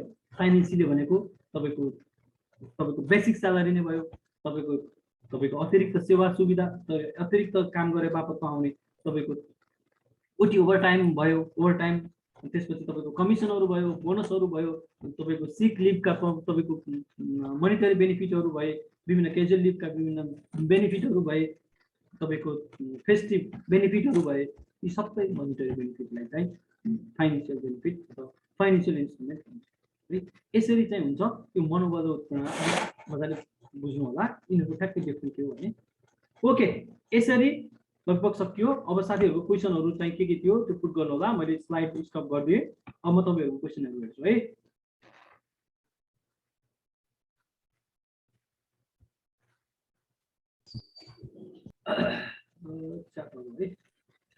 एमएएस बारे अलिकति हेर्नुहोस् है। म्यानेजमेन्ट इन्फर्मेसन सिस्टम केही होइन है, त्यो म्यानेजमेन्ट इन्फर्मेसन सिस्टममा अलिकति तपाईँको केही कुराहरू चाहिँ ल्याक्स गरेको हुन्छ। यसले टोटल्ली म्यानेजमेन्टलाई तपाईँको डिसिजन मेकिङ गर्नको लागि सूचनाहरू प्रोभाइड गर्ने माध्यम हो भन्छ। त्यति मात्रै होइन है, समग्र अर्गनाइजेसनको सूचना तथा सञ्चार व्यवस्थापन गर्न, समग्र अर्गनाइजेसनको डाटाहरू व्यवस्थापन गर्न, समग्र अर्गनाइजेसनको रेकर्ड व्यवस्थापन गर्न, साथसाथै यसले अर्गनाइजेसनको कम्युनिकेसनलाई म्यानेजमेन्ट गर्न, साथसाथै यसले टप लेभल म्यानेजमेन्टलाई आफ्नो डिसिजन मेकिङमा, आफ्नो प्लानिङमा सहयोग गर्नको लागि सिर्जना गरेको एउटा मेकानिजम हो, जसलाई व्यवस्थापन सूचना म्यानेजमेन्ट इन्फर्मेसन सिस्टम अथवा व्यवस्थापन सूचना प्रणाली भनिन्छ भनेर भन्नु है। सर क्रेडिट क्रिएसनको टुलहरू भन्दिनु न। ओके, क्रेडिट क्रिएसनका टुल्सहरू भनेको यो ठ्याक्कै तपाईँको औजारहरू भन्छ अथवा क्रेडिट क्रिएसन डिटर्मिनेन्ट फ्याक्टरहरू भन्छ। अब यो ठ्याक्कै टुल्स भनेको त क्रेडिट क्रिएसन भनेको प्रोसेस तपाईँले बुझ्नुभयो होला, म बुझाउँछु अलिकति। अनि त्यसलाई टुल्सको रूपमा चाहिँ तपाईँको अरू क्वालिटेटिभ र क्वान्टिटेटिभ फ्याक्टर भनेर छ। ती क्वालिटेटिभ जुन त्यो मोनिटरी औजारहरूबाट अथवा मोनिटरी पोलिसीबाट क्रेडिट क्रिएसनको लेभलहरू अथवा त्यसको दायराहरू बढाउने र घटाउने भन्ने कुरा हुन्छ, तिनीहरूलाई टुल्सको रूपमा मान्न सकिन्छ है। पहिला क्रेडिट क्रिएसन भनेको के हो भने भइरहेको प्राथमिक निक्षेपहरू अथवा भइरहेको तपाईँको प्राइमेरी टुल्सहरू चाहिँ के हो सर? हजुर, टुल्सहरू चाहिँ के हो यो क्रेडिट क्रिएसनको? म भन्दैछु तपाईँको पहिला यो डिफाइन गरेर म बुझाउँछु है। हुन्छ, ओके हेर्नुहोस् है, यो टुल्स ठ्याक्कै क्रेडिट क्रिएसनको टुल्स अहिले यो कस्तो भने क्रेडिट क्रिएसन भनेको भइरहेको प्राथमिक निक्षेपको चाहिँ तपाईँहरूलाई त्यसलाई मल्टिप्लाई गर्ने हो, त्यसको मल्टिप्लाई तपाईँको डिरेक्ट डिपोजिटहरू क्रिएसन गर्ने। अब त्यो डिरेक्ट डिपोजिटहरू क्रिएसन गर्नलाई तपाईँको लेन्डिङहरू गरिन्छ, हामी तपाईँको डिपोजिट कलेक्सनहरू गरिन्छ। तिनै डिपोजिटलाई तपाईँको कर्जाको मार्फत रिसाइक्लिङ गरेर तपाईँको ल्याउने, फेरि ल्याउने, त्यसलाई इज अ प्राइमेरी डिपोजिटको रूपमा राख्ने, त्यसलाई फेरि रिसाइक्लिङ भनेको यो तपाईँले अब कसरी प्र्याक्टिकली देखायो भने त्यो तपाईँको क्रिएसन हुन्छ। अब यसलाई चाहिँ टुल्सको रूपमा चाहिँ रोक्ने र घट्ने तिनैको रूपमा सिआरआर र एसएलआरको रूपमा चाहिँ राख्न सकिन्छ है। एउटा मेजर टुल्स भनेको लेन्डिङ नै हो, क्रेडिट क्रिएसन। जबसम्म तपाईँ लेन्डिङ गर्न सक्नुहुन्न अथवा कर्जा लगानी गर्न सक्नुहुन्न क्रेडिट क्रिएसन हुँदैन। एउटा तपाईँको प्राइमेरी डिपोजिट राख्नुपर्ने हुन्छ। त्यही प्राइमेरी डिपोजिटको बेसमा लेन्डिङ गरेर त्यही लेन्डिङलाई रिपिटेडली तपाईँको वित्तीय अथवा वित्तीय मोनिटरी ब्याङ्किङ सिस्टममा तपाईँको रिसाइक्लिङ गर्ने हो कि है। तपाईँ टुल्सको रूपमा बुझ्नु कि बुझ्नु भएन, सेटिस्फाई हुनुभयो कि हुनुभएन, कुरा त्यही नै हो। बुझ्नुभयो? तपाईँलाई के थाहा छ भने भन्नु न, त्यो नलेज सेयरिङ पनि हुन्छ। मैले एकजना सरले भन्दै हुनुहुन्छ है, एउटा प्राइमेरी डिपोजिटको रूपमा राखेँ, एउटा तपाईँको क्रेडिट अथवा कर्जा लगानीको रूपमा। त्यो दुईटा मेजर टुल्स हो। अरू तपाईँले थाहा भएको टुल्सहरू चाहिँ सर त्यो एकचोटि स्लाइड देखाइदिनु न सुरुबाट एकछिन। ल हामी 10 मिनट मात्रै डिस्कस गर्छौँ ल।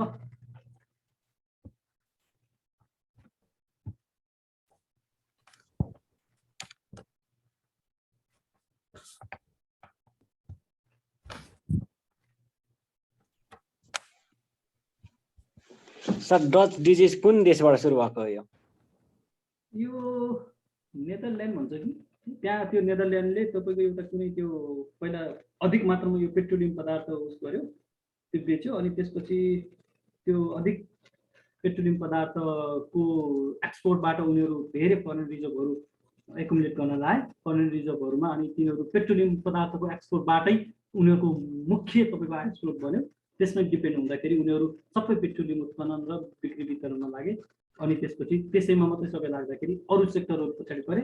अनि जब तपाईँको पेट्रोलियम क्राइसिस आयो अनि त्यहाँ तपाईँको फाइनेन्सियल क्राइसिस आउनु लाग्यो। त्यसैले अनि एज अ डुज डिजिट यो सायद लेकिन वुड हो कि जस्तो लाग्छ है। सर त्यो स्क्रोल गरिदिनु न, 2 देखि उँधोको। के को 2 देखि उँधोको स्क्रोल गरिदिनु न, देखाइदिनु न। ओके सर, अरू पनि सर धेर गइहाल्यो नि धेर। मैले बुझेँ तपाईँले स्क्रिनसट गर्न खोज्नु सरी क्वेसनहरुको नोट दिनुहुन्छ कि नै? यो नोटहरू मैले अहिलेसम्म तपाईँलाई फ्रेङ्कली भन्दाखेरि भ्यालीमा जुन यो फिडब्याक क्लासहरूको त्यो नोटहरू मैले प्रोभाइड गरेको थिइनँ है। सर विप्रेषणको अहिले एक्ज्याक्ट डाटा के छ अहिलेको भोलम? अहिले तपाईँको अस्ति भर्खर मात्रै निकालेको छ, त्यहाँ 6% कि 7% कतिले घट्यो भनेको छ। एक्ज्याक्ट मैले हेरिनँ है, मैले ख्याल गरिनँ, तर 6-7% कतिले घटाएको छ रेमिटेन्स भनेको छ है। त्यो डाटा भेरिफाई गर्नु होला। त्यहाँ अहिले भर्खर राष्ट्र ब्याङ्कले 3-4 दिन अगाडि मात्र माइक्रो इकोनोमिक इन्डिकेटर निकालेको छ। 2300 आधारमा देशको अर्थतन्त्र झन्झन बिग्रियो भनेर विभिन्न लेखहरू नै आइरहेका छन्। त्यो 6% घट्यो कि भन्ने कुरा गरेको छ है। मैले एक्ज्याक्ट डाटाहरू हेरेको छैन। त्यो इन्डिकेटर माइक्रो इकोनोमिक इन्डिकेटर नै पढ्नु भएको छ। यो हुन नरहन सक्दछ, फेरि देखाइदिनु न उँधो। सर यो यसको नोटहरु हालिदिनु न उसमा। यो मैले युट्युबमा चाहिँ रेकर्डहरू हाल्दिएको हुन्छु है। त्यसमा हाल्नुहुन्छ? हजुर युट्युबमा? युट्युबमा। त्यो मोबाइल ब्याङ्किङमा हो? सर हामीलाई भाइबर ग्रुपमा राख्दिनु न, सजिलो हुन्छ कि उता खोज्नु भन्दा त। सर अझै बैंक सेवा हो देखि उँधो।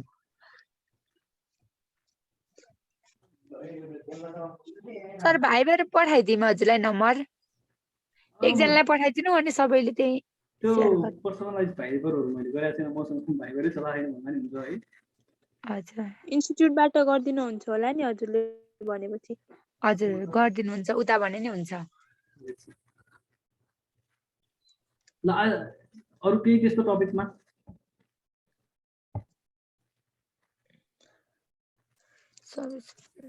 सर यसो माथि लैजानु न।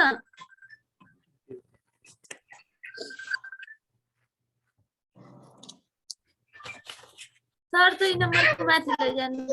2 नम्बरको माथि? होइन सर यो त जसै पठाइदिनुहोस् के जसै पनि। ल म पठाइदिन्छु है। लेखेकै छैन नि जसरी नै हामीलाई नोट त। हजुर सर डाटाबेस म्यानेजमेन्टमा त्यो रिलेसनशिप म्यानेजमेन्ट कसरी हुन्छ ब्याङ्कमा? रिलेसनल डाटा हुन्छ नि त, रिलेसनशिप म्यानेजमेन्ट होइन। कहाँ त्यो रिलेसनशिप देखेको छु मैले। रिलेसनल डाटाबेस भनेको रिलेसनशिप म्यानेजमेन्ट कहाँ भनेको छु? हेर्नुहोस् न। डाटा म्यानेजमेन्ट सर त्यो हजुर रिलेसनल डाटा म्यानेजमेन्ट त्यो चाहिँ कसरी हुन्छ सर? यो रिलेसनल विभिन्न रिलेसनल तपाईँको एउटा डाटा अर्कोसँग रिलेटेड भएको हुनसक्छ नि त, सिङ्गल डाटा भन्ने हुन्न नि त है। यस्तो रिलेसनल भनेको भनेको है यो सिङ्गल डाटा सेट मात्रै नभइकन विभिन्न इन्टर डिपार्टमेन्टल युज हुने, डोरो युज हुने यस्तो खालको हुनसक्छ। ब्याङ्कमा चाहिँ यसको प्रयोग कसरी हुन्छ सर? हजुर ब्याङ्कमा यसको प्रयोग कसरी हुन्छ? रिलेसनल डाटाबेसमा तपाईँको जस्तै एचआरका केही तपाईँको मानव व्यवस्था, म तपाईँले इक्जाम्पल दिन्छु। एचआरको तपाईँको राष्ट्रिय वाणिज्य ब्याङ्कमा सम्पूर्ण स्टाफ रेकर्डहरूलाई चाहिँ अब उनीहरूको स्यालेरी पेरोलमा हाल्नु पऱ्यो भने कतिजना स्टाफहरू छन्, जनाको स्टाफ आयो, ती स्टाफहरू कुन कुन तहका छन् र तिनीहरूले कति स्यालेरी लेभल पाउने हो भनेर तिनीहरूको स्यालेरी लेभल डिटर्मिन गर्नु पऱ्यो। यो त एउटा एचआरसँग रिलेटेड पनि भयो, अर्को फाइनेन्ससँग रिलेटेड पनि भयो होइन त, दोहोरो भयो नि त। यो हामी म्याट्रिक्स भन्ने छौँ नि, म्याट्रिक्स टाइपको डाटा भयो कि। सर क्वेसन नम्बर 2 देखि स्क्रिनशट गर्न भ्यो भने ओके ल म तपाईँलाई यो पठाइदिन्छु ल है, च्याटमा राख्यो।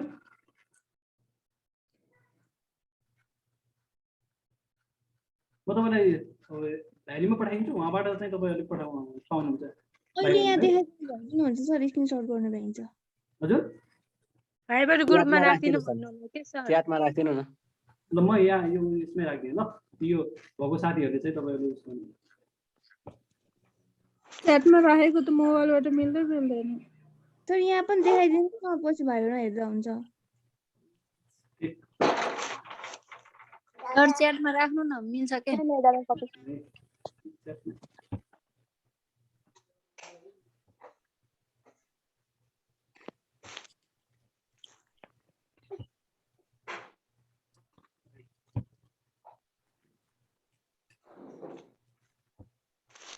ल त्यो कतिपय मोबाइलहरूमा नहुने साथीहरूले चाहिँ पठाइदिनु होला साथीहरू, अरू साथीहरूलाई है।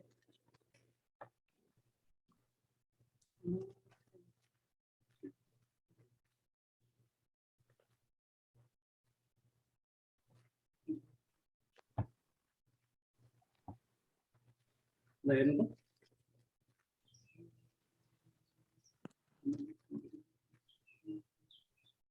ओके, यो तपाईँको सर च्याटमा त आएन। एकछिन यहाँ युज भएको भएर क्लोज डकुमेन्ट नै क्लोज गर्नुपर्ने भयो।